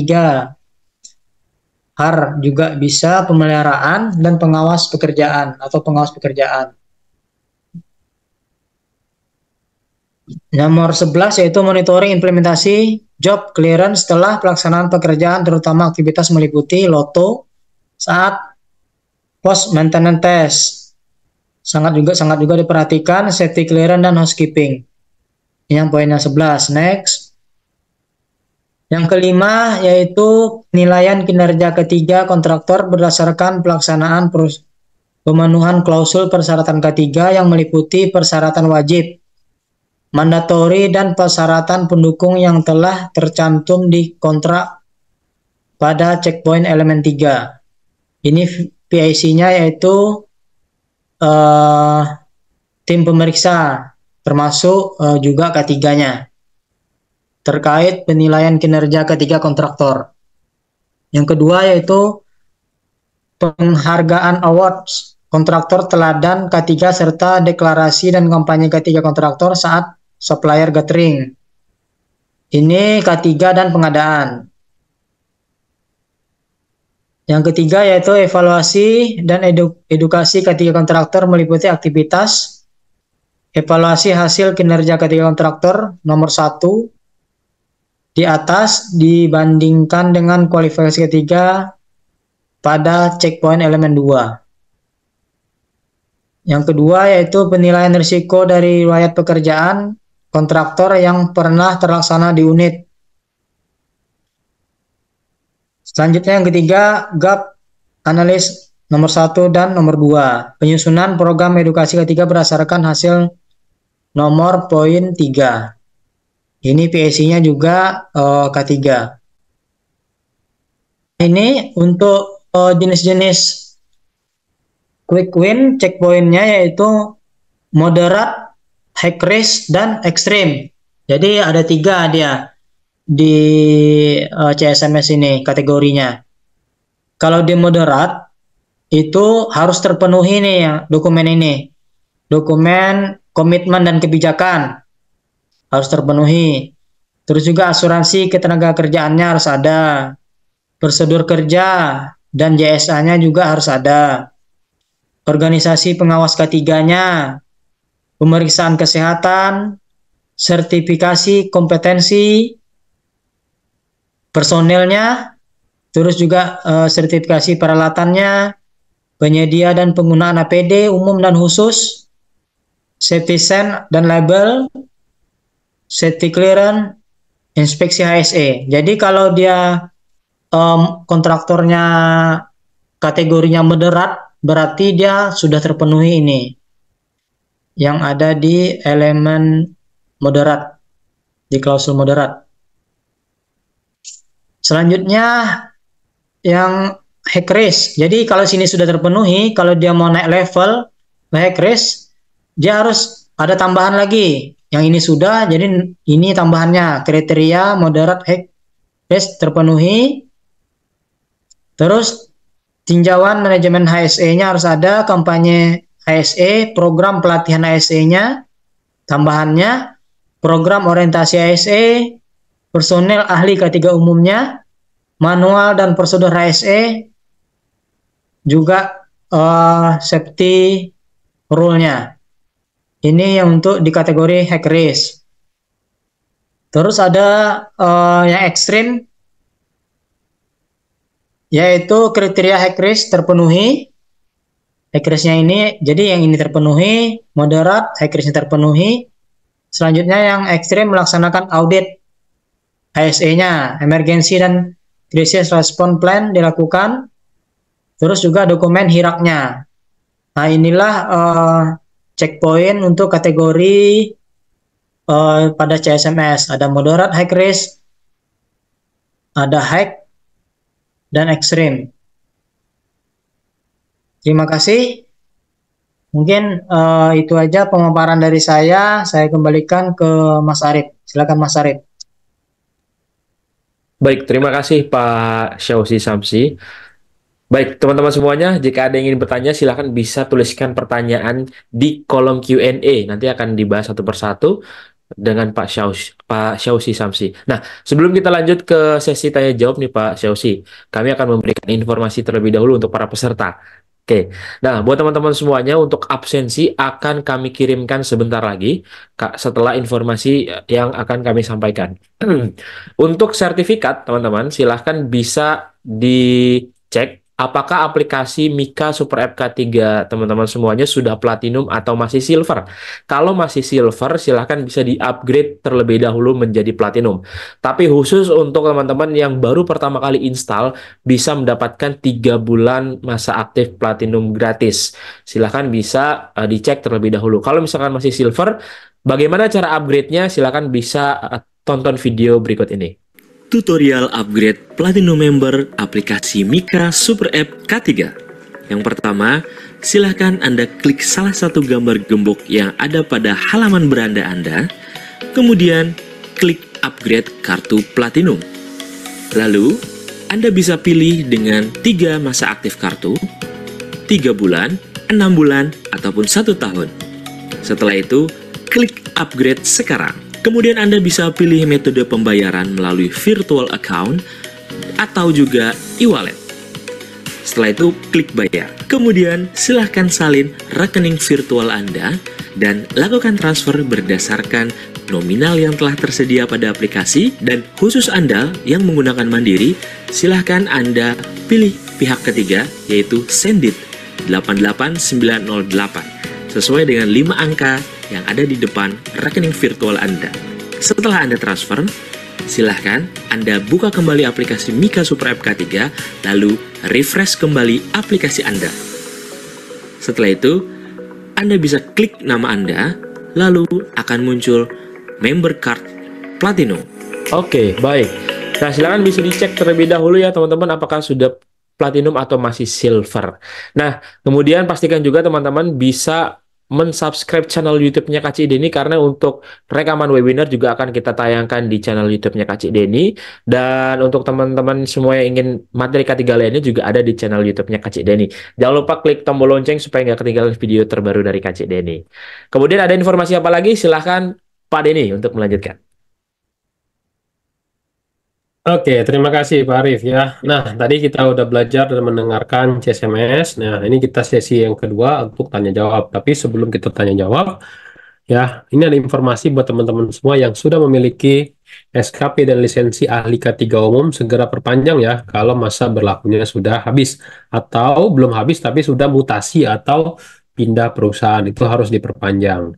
Termasuk juga kalau teman-teman punya lisensi seperti Damkarde, Pranca, teknisi listrik, dan lain-lain, silakan untuk diperpanjang ya. Nah, untuk lisensi sebagai informasi itu ada yang 5 tahun ya untuk masa berlakunya. Nah, kalau teman-teman pengen berkecimpung terjun langsung di bidang K3, punya ijazah minimal D3, teman-teman bisa ikut yang ahli K3 umum Kemenaker RI. Nah, ini kita ada nih nanti di bulan Maret ya. Kalau bulan Februari udah sold out semua. Lalu ini yang untuk online. Nah, untuk yang tatap muka juga ada nih teman-teman semua, yaitu di tanggal 26 Februari sampai dengan 9 Maret. Nah, ini adalah kelas terakhir sebelum puasa ya, karena di Kemenaker itu biasa puasa itu tidak ada pelatihan. Jadi teman-teman silakan join di sini ya untuk yang tatap mukanya. Nah, kalau teman-teman pendidikannya SMA atau SMK, bisa juga ikut yang ahli K3 versinya BNSP ya. Nanti ini pelatihannya online 3 hari ya, nanti uji kompetensinya wajib hadir di Mediatama ya. Nah, kalau sudah punya sertifikat ahli K3 umum ya, ada rezeki, ada uang, ada waktu, ikutin lagi kelanjutannya yaitu auditor SMK 3. Nah, ini bisa jadi kelebihan buat teman-teman semua ketika ngelamar kerja ya, bisa ditujukan kalau kita ada value selain punya ahli K3 umum. Nah, ini juga teman-teman bisa join yang ahli K3 Muda Lingkungan Kerja. Ini dapat langsung 2 ya, sertifikatnya HIMU ya, itu dari BNSP. SKP lisensinya adalah ahli K3 Muda Lingkungan Kerja dari Kemenaker. Nah, ini langsung praktek untuk teman-teman bisa mengukur faktor fisika, kimia, biologi, ergonomi, dan psikologi ya, berdasarkan Permenaker 5 2018. Oke, ikut juga yang teknisi K3 listrik. Nah, ini teman-teman tamatan SMK ya, khususnya SMK, nggak bisa SMA lagi, wajib SMK. Ya, bisa ikut teknisi K3 listrik ya. Nah, ini blended training, ya 4 hari online, 1 hari praktek. Atau teman-teman kalau punya D3 teknik, ya minimal teknik ya, teman-teman bisa ikut yang ahli K3 listrik ya. Nah, ini trainingnya tatap muka, full tatap muka selama 18 hari ya. Nah, ini juga ada pilihan buat teman-teman semua yang training jarak jauh. Ada nggak untuk tamatan SMA, Pak Denny? Ada, yaitu ahli muda K3 konstruksi. Ini full online selama 6 hari ya. Tapi kalau sudah ahli muda, teman-teman punya ijazah D3, bisa lanjut ke ahli madya K3 konstruksi. Nah, ini full 9 hari ya. Ini full 9 hari, itu tatap muka. Dan pendidikannya minimal D3. Nah, teman-teman kalau mengawasi perancah dan merencanakan perancah, teman-teman harus punya certified dan lisensi perancah namanya supervisor perancah. Tapi kalau hanya memasang dan membongkar saja, itu teman-teman cukup yang teknisi perancah. Pelatihannya juga ada prakteknya, semua ada praktek memasang dan membongkar perancah. Kalau kita tergabung dalam tim tanggap darurat, teman-teman ikut yang petugas peran kebakaran kelas D ya. Ya, ini kompetensinya bisa memadamkan api menggunakan fire blanket dan APAR. Tapi kalau mau yang lebih tinggi lagi, setelah D lanjutin ke C ya, bisa memadamkan api menggunakan hidran dan SCBA. Nah, ini prakteknya seperti itu. Nah, kalau tim tanggap darurat ada pasangannya nih, petugas P3K. Nah, ini juga teman-teman 4 hari pelatihan, 2 hari online, 2 hari praktek langsung nanti menggunakan sama-sama belajar nanti cara membidai, membalut, yang menyelamatkan orang, mengevakuasi, dan lain-lain kalau terkait dengan kecelakaan kerja. Kalau kita kerja di ketinggian masih di atas platform perancah, teman-teman harus punya certified dan lisensi terkait dengan TKBT, Tenaga Kerja Bangunan Tinggi level 2. Tapi kalau kita bekerja di ketinggian yang menggunakan akses tali bergelantungan seperti di gondola atau di tower-tower ya teman-teman, ikut yang TKPK1 ya, pelatihannya sedikit berbeda. Sama-sama diperbolehkan untuk pendidikan SD, SMP, dan SMA dibolehin itu. Nah, untuk teman-teman punya pabrik atau bekerja di pabrik, ya ada operator forklift, pastikan operatornya punya lisensi yang asli ya. Karena banyak juga di luar sana lisensi forklift itu yang palsu, yang nembak. Nah, ini teman-teman bisa join di sini. Nah, kalau kita kerja di bidang medis, pastikan teman-teman punya K3 rumah sakit versinya Kepnaker atau paramedis K3 muda versinya BNSP. Mana yang teman-teman dibutuhkan untuk apa namanya rumah sakitnya ya. Biasanya ini kebutuhannya untuk akreditasi ya. Kalau kita kerja di ruang terbatas atau confined space, nah ini regulasi terbaru di 2023 ini ada regulasi mengenai teknisi K3 ruang terbatas. Jadi nggak ada lagi yang namanya confined space utama, confined space media, sekarang diganti semua istilahnya jadi satu, yaitu teknisi K3 ruang terbatas. Nah, jadi teman-teman bisa join di sini ya. Termasuk teman-teman yang punya confined space media, pada saat mau memperpanjang lisensinya itu nggak ada lagi. Jadi wajib istilahnya itu ada refreshment ya untuk ikut lagi teknisi K3 ruang terbatas selama 3 hari. Nah ini buat teman-teman semua yang punya CSM nanti pada saat expired itu harus refreshment ya. Nah kalau kita kerja di migas atau pengen ya bekerja di migas, teman-teman bisa ikut yang operator migas untuk tamatan SMA atau SMK. Tapi kalau pendidikannya D3 atau S1 bisa pengawas K3 migas. Ini juga pelatihannya 3 hari, 1 hari uji kompetensi. Ini juga kalau kita ada kecelakaan butuh yang namanya insiden investigator ya. Nah ini teman-teman bisa ikut pelatihannya petugas insiden investigasi, certified-nya BNSP ya teman-teman di sini ya. Khususnya teman-teman yang ahli K3 ya. Nah ini ATK yang akan kita kirimkan kalau pelatihannya online, tapi kalau pelatihannya tatap muka biasanya langsung diserahkan pada saat praktek ada tas, agenda, lencana, imani, dan lain sebagainya. Silakan teman-teman hubungi tim Media Tama ya untuk pendaftaran. Oke, silakan Pak Arif dilanjutin. Oke, nah teman-teman semuanya tadi banyak yang pengen tanya untuk download modul gimana. Nah, untuk download modul teman-teman bisa melalui website milea.app dan dikunjungi milea.app, teman-teman wajib daftar lagi nih akunnya di Milea. Kemudian nanti teman-teman klik menu kursus, lalu kalau misalkan ingin mencari webinar terbaru, silahkan urutkan berdasarkan waktu publish yang terbaru. Misalkan untuk yang webinar hari ini, nah sudah tertayang di websitenya milea.app. Langsung bisa daftar dan juga nanti teman-teman bisa mendapatkan modul dan juga bisa mendapatkan rekaman eksklusif ya yang teman-teman akan dapatkan. Silahkan teman-teman untuk bisa kunjungi milea.app. Tapi kalau ingin yang gratis untuk bisa diakses, silahkan bisa diakses melalui aplikasi Mika Super App K3. Nah, di sini langsung di-download, klik tanda panah ke bawah, nanti otomatis tersimpan berupa PDF ke handphone ataupun juga ke laptop teman-teman. Nah, kalau untuk teman-teman yang mencari pekerjaan, silahkan buka mediatama.co.id. Di sini ada menu karir, akan ada ratusan lowongan pekerjaan setiap harinya dan update. Dan silakan masukin CV saja. Kalau belum punya CV-nya, di aplikasi Mika juga sudah ada untuk menu buat CV online. Tinggal pilih template dan isi seluruh kolom dengan lengkap. Teman-teman langsung bisa mendownload CV-nya ya. Nah, kemudian teman-teman untuk bisa mendapatkan uang saku nih atau uang jajan sebesar 3 juta rupiah per bulan. Bagaimana caranya? Caranya menggunakan sistem referral ya. Silakan bisa simak video berikut ini. Tutorial penggunaan kode referral. Yang pertama, silahkan klik menu akun, lalu klik menu referral, kemudian salin kode referral ke pelatihan yang Anda inginkan. Kemudian, pilih pelatihan yang Anda inginkan, lalu klik proses pemesanan, lalu masukkan kode referral Anda, lalu klik selanjutnya, otomatis akan muncul pada detail pesanan Anda. Selanjutnya, tutorial penarikan saldo referral. Yang pertama, silahkan Anda klik ubah rekening, kemudian lengkapi biodata rekening Anda, lalu klik simpan. Kemudian klik tarik saldo, lalu ajukan penarikan saldo minimal 1,3 juta, dan klik ajukan. Oke, silakan teman-teman kalau ada yang ingin ikutan pelatihan di Media Tama, temennya silakan berikan kode referral punya kita ya, yang ada di aplikasi Mika. Nah, untuk teman-teman yang ingin informasi lebih lanjut, silakan bisa hubungi nomor yang tertera di depan layar atau WhatsApp tim kami, ada Pak Beni, Mbak Risma, Mbak Soka, dan juga Mbak Amanda. Pastikan juga teman-teman sudah follow akun sosial media kami di Instagram @mediatama, Facebook Tama Media Tama Sertifikasi, subscribe channel YouTube-nya Kak Cik Deni, dan juga follow akun TikTok-nya Kak Cik Deni. Atau untuk teman-teman yang ingin kerjasama sebagai sponsor, bisa juga hubungi nomor tertera di depan layar. Dan juga untuk teman-teman instruktur yang ingin bergabung dan juga ingin mengisi menjadi pembicara di kolega, silakan WhatsApp nomor yang tertera di depan layar. Baik, sudah makin banyak pertanyaannya, silakan Pak Denny dan juga Pak Syausi. Oke, kita jawab pertanyaan satu persatu. Silakan teman-teman semua.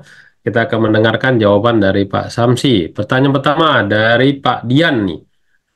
Pertanyaan adalah, kira-kira apa nih bedanya antara CSMS dengan HEC Plan? Ya, silakan Pak Samsi. Ya, baiklah saya akan menjawab pertanyaan dari Bapak. Apa bedanya CSMS dan HSE Plan? Bedanya yaitu kalau CSMS ini kan kontraktor safety management system. Karena di CSMS ini lebih lebih detail dia daripada HSE Plan. Karena di CSMS ini kan tadi kan sudah dijelaskan di PowerPoint-nya, eh, standarnya sih memang nggak ada. Cuman biasanya tiap-tiap perusahaan itu menggunakan standar seperti ini. Seperti 50 pertanyaan tadi. Itulah yang terkait dengan CSMS. Tapi kalau HSE Plan, dia hanya kegiatan yang ada di suatu proyeknya, kegiatan-kegiatan ketiganya. Itu bedanya terkait CSMS dan HSE Plan. Cuma, Oke, jadi maksudnya teman-teman, kalau CSMS itu adalah tools yang dipakai oleh perusahaan untuk menseleksi vendor ya. Jadi si vendor itu belum ya berkontrak sama si owner, jadi masih proses seleksi.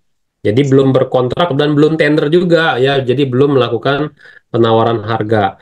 Tapi biasanya kalau HSE Plan dia sudah berkontrak ya, sudah deal, baru nanti keluarlah HSE Plan. Jadi posisi waktunya aja yang berbeda gitu ya teman-teman semua ya. Jadi HSE Plan itu perusahaan udah berkontrak dan udah dinyatakan pemenang ya kayak gitu sebagai vendor ya. Tapi kalau CSMS itu dia belum dinyatakan sebagai vendor. Itu ya Pak Dian ya. Oke, pertanyaan berikutnya. Kalau di dalam CSMS untuk di pertambangan dan migas itu hal yang paling diperhatikan itu yang di bagian pertanyaan yang bagian mana yang menjadi killing point-nya CSMS. Silakan Pak Samsi. baiklah, detail bagian apa saja yang harus kita lebih perhatikan dari CSMS untuk pertambangan dan juga di migas. Kalau detailnya, kalau bisa semuanya, semua yang poin yang 50 tadi ada standarnya tadi. Jadi semuanya itu harus terpenuhi. Itu Mas Denny. Oke, jadi teman-teman di dalam CSMS itu ada list banyak pertanyaan ya. Nah, saran saya juga, saya tambahan, kalau ada CSMS, coba nanti sebelum melakukan pembuatan CSMS dikoordinasikan sama yang punya perusahaan, poin-poin mana saja yang dapat menggagalkan CSMS ya. Karena saya juga pernah mengikuti proses CSMS di Pertamina. Ada salah satu killing point-nya seperti misalkan ada pertanyaan, apakah perusahaan memiliki sertifikat SMK 3 gitu ya. Ternyata kita jawab tidak gitu ya. Nah, itu bisa menggugurkan proses CSMS karena itu jadi killing point-nya untuk CSMS sendiri. Nah, itu poin-poin yang killing point tadi teman-teman harusnya tanyakan. Nah, itu biasanya dibuka ya walaupun secara tornya itu tidak diinfokan. Tapi kadang di belakang layar itu dikasih tahu, ini loh poin-poin yang dapat menggugurkan CSMS. Itu ya Pak Laude ya. Oke, lanjut lagi. Pertanyaan berikutnya, Pak Asep Durrahman. Untuk mengetahui tingkatan ya moderate, high, ekstrim dalam suatu pekerjaan atau dalam suatu CSMS, itu dilihatnya dari mana, Pak Samsi? Silakan. Baiklah Pak Asep. saya akan menjawab pertanyaan dari Pak Asep. Itu pilihannya nanti dari tornya atau proposalnya. Misalkan nih mau pekerjaannya pekerjaan eh, masuk kategori mana dia high risk-nya. Kerjaan hot work kah, ketinggian kah, atau hanya eh, tidak termasuk kepada pekerjaan high risk-nya. Mungkin itu jawaban dari saya, Pak Asep. Oke, jadi gitu ya Pak Sep ya. Jadi pada saat CSMS biasanya panitia lelang itu atau panitia K3-nya sendiri ya kan di dalam panitia lelang itu biasanya diinfokan kalau ini pekerjaan misalkan high risk misalkan gitu ya. Nah, poinnya nanti kelulusan high risk itu nanti ditentukan teman-teman ya. Apakah di atas 70% atau 80% baru bisa lulus.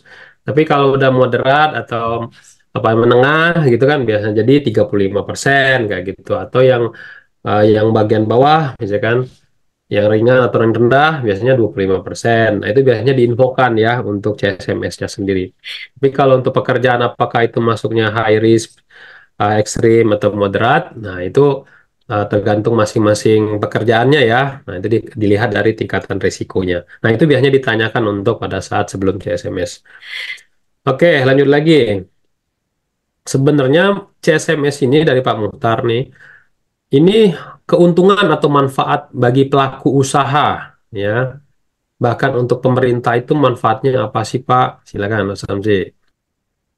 Oke, pada Pak Mukhtar saya ingin mencoba menjawab.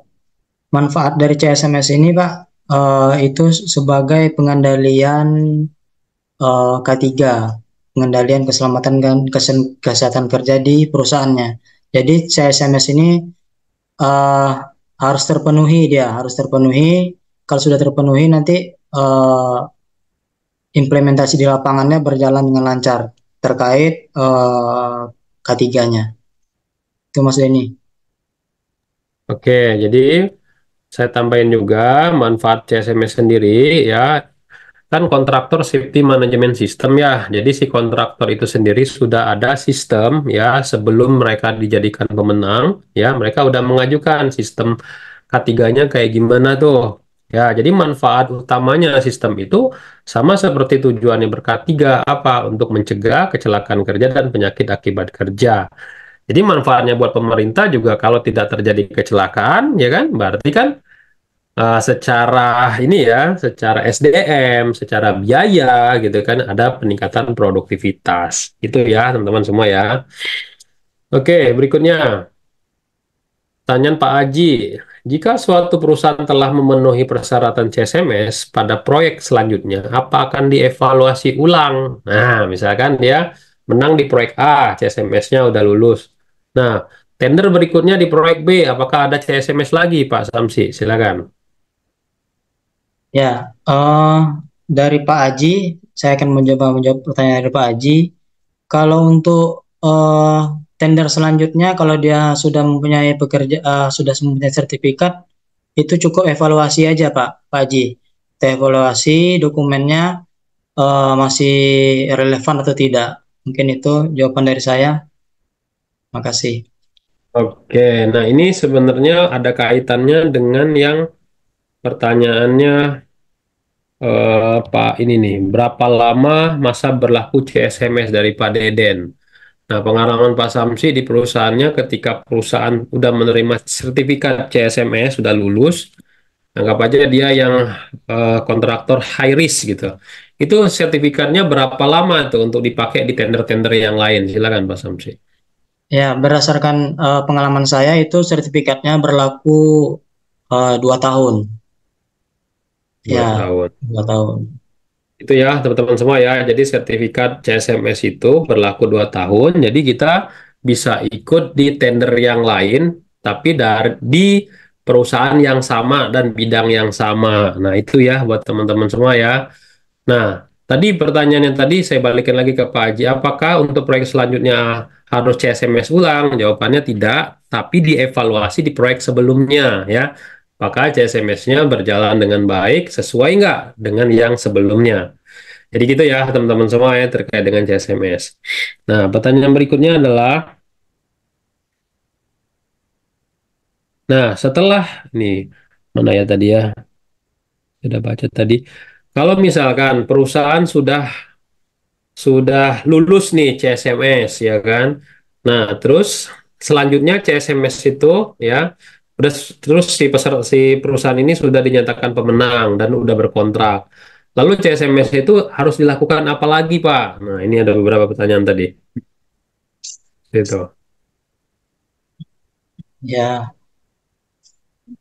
saya ingin menjawab. Kalau dia sudah lulus CSMS, eh, mau diapakan lagi kalau dia di satu perusahaan, kalau dia sudah mempunyai sertifikat CSMS-nya dan masih berlaku, itu eh, apalagi kalau perusahaan-perusahaan besar, itu nanti akan menjadi nilai jual lah, nilai jual terhadap perusahaan kontraktornya kalau dia ada menang tender di perusahaan-perusahaan lain, gitu.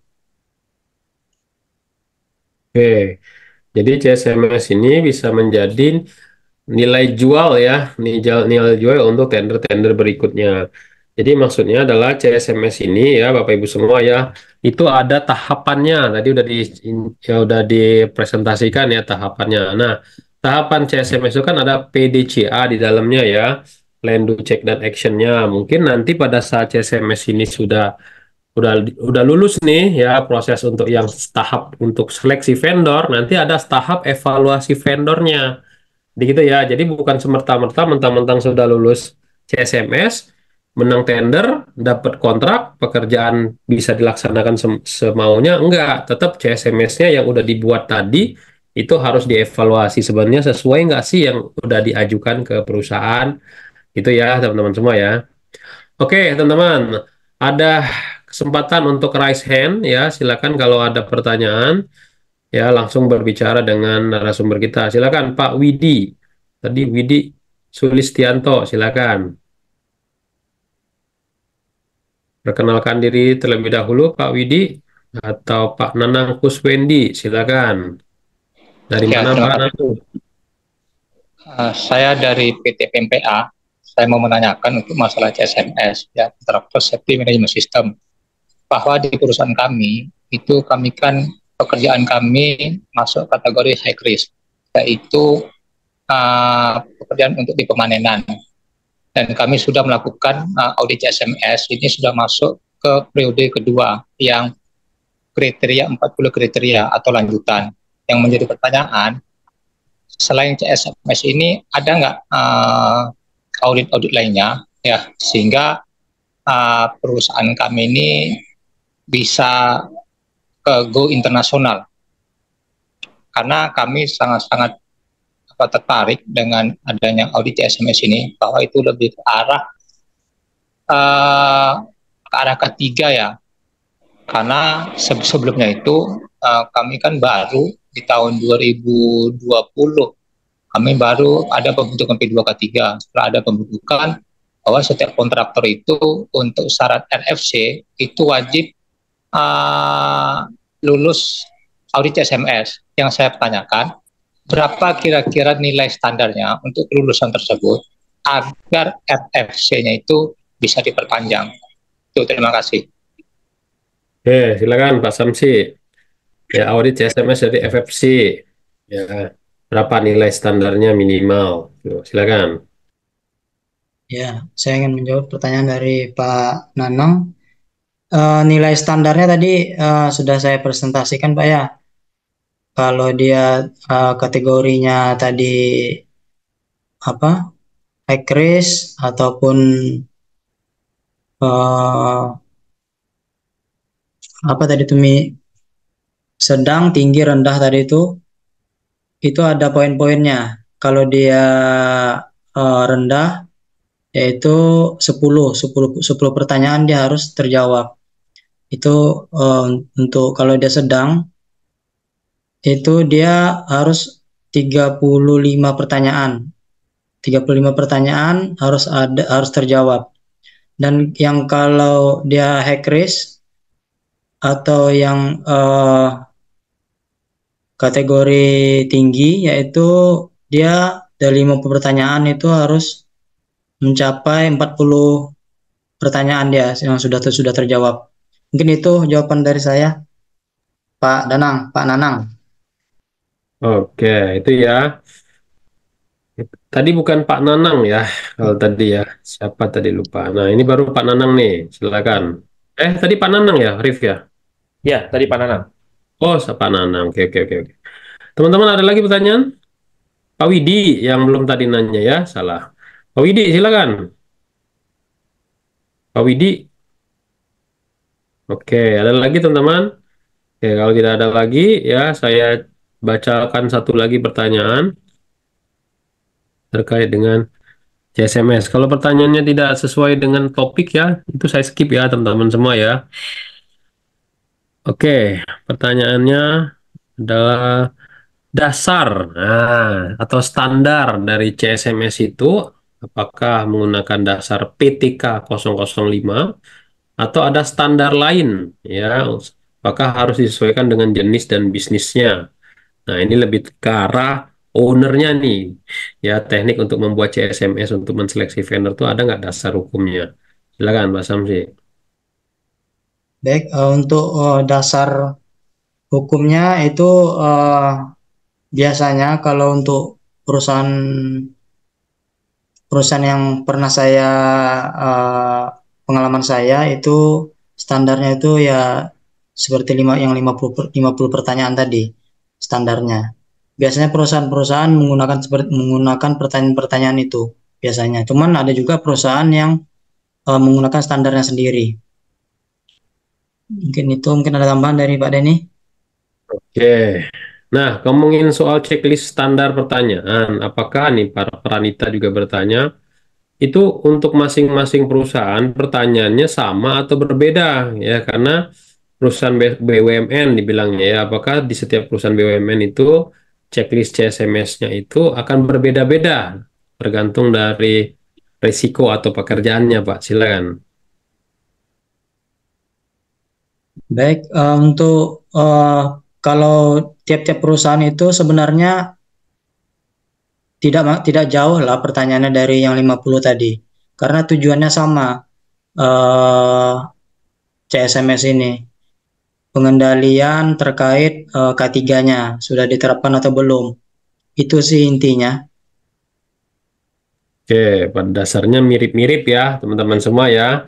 Tapi berdasarkan pengalaman saya juga, kayak Pertamina aja, itu juga dia masing-masing unit juga pertanyaannya juga ada yang berbeda-beda, walaupun secara keseluruhan mungkin overall sama ya. Tapi akan mengarah ke pekerjaan yang akan kita ambil ya. Nah, jadi nanti dia spesifikasinya, nanti speknya atau jenis pertanyaannya akan mengarah ke ini proyeknya mau mengarahnya ke risiko apa, ke pekerjaan apa. Nanti CSMS-nya akan menyesuaikan dengan risiko dan pekerjaan tersebut. Ya, tapi benar tadi intinya CSMS itu adalah untuk menekan angka kecelakaan yang diakibatkan oleh pekerjaan-pekerjaan dari vendor. Karena kita tahu sendiri, saya pun kalau beberapa kali audit, banyak terjadi pelanggaran-pelanggaran SMK 3 itu bukan dilakukan oleh pekerja si kontraktornya itu ya, tapi si vendor kontraktor itu yang sering melanggar K3 di dalamnya. Oke, sudah pukul 3, saya kembalikan lagi ke Pak Arif. Silakan Pak Arif. Baik, terima kasih Pak Denny dan terima kasih juga Pak Syausi Samsi. Nah, buat teman-teman semuanya yang sudah hadir, jangan lupa untuk mengisi absensi dan pastikan juga teman-teman sudah platinum untuk aplikasi Mika Super App K3-nya. Namun sebelum kita closing untuk pada kesempatan webinar hari ini, silakan sama-sama kita dengarkan terlebih dahulu untuk closing statement yang akan diberikan oleh pembicara kita kepada Bapak Syausi Samsi. Dipersilakan untuk memberikan closing statement-nya. Oke, baiklah. Assalamualaikum warahmatullahi wabarakatuh. Uh, saya statementnya yaitu apa namanya, untuk CSMS ini uh, sangat bagus ya, sangat bagus programnya terkait kontraktor safety management system ini untuk para vendor yang mau bekerja di suatu perusahaan. Karena program dari CSMS ini sebenarnya wajib dalam suatu perusahaan itu yang menerapkan yang namanya CSMS untuk menekan yang namanya kecelakaan kerja dan PHK. Mungkin itu aja statement dari saya kembalikan ke Mas Arif. Baik, terima kasih Pak Syausi Samsi. Terima kasih juga teman-teman semuanya sudah hadir di webinar hari ini. Jangan lupa untuk pekan depan kita akan hadir kembali dengan topik yang berbeda, yaitu mengenai implementasi program Occupational Health and Industrial Hygiene.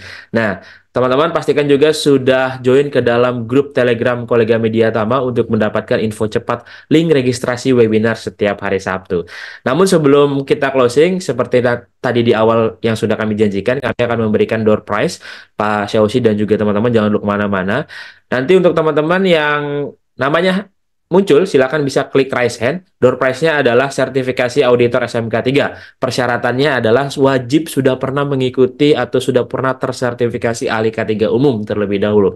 Baik, kita putarkan siapakah yang akan mendapatkan sertifikasi auditor SMK 3. Persembahan dari Media Tama Academy. Selamat kepada Priyo Yono, apakah ada?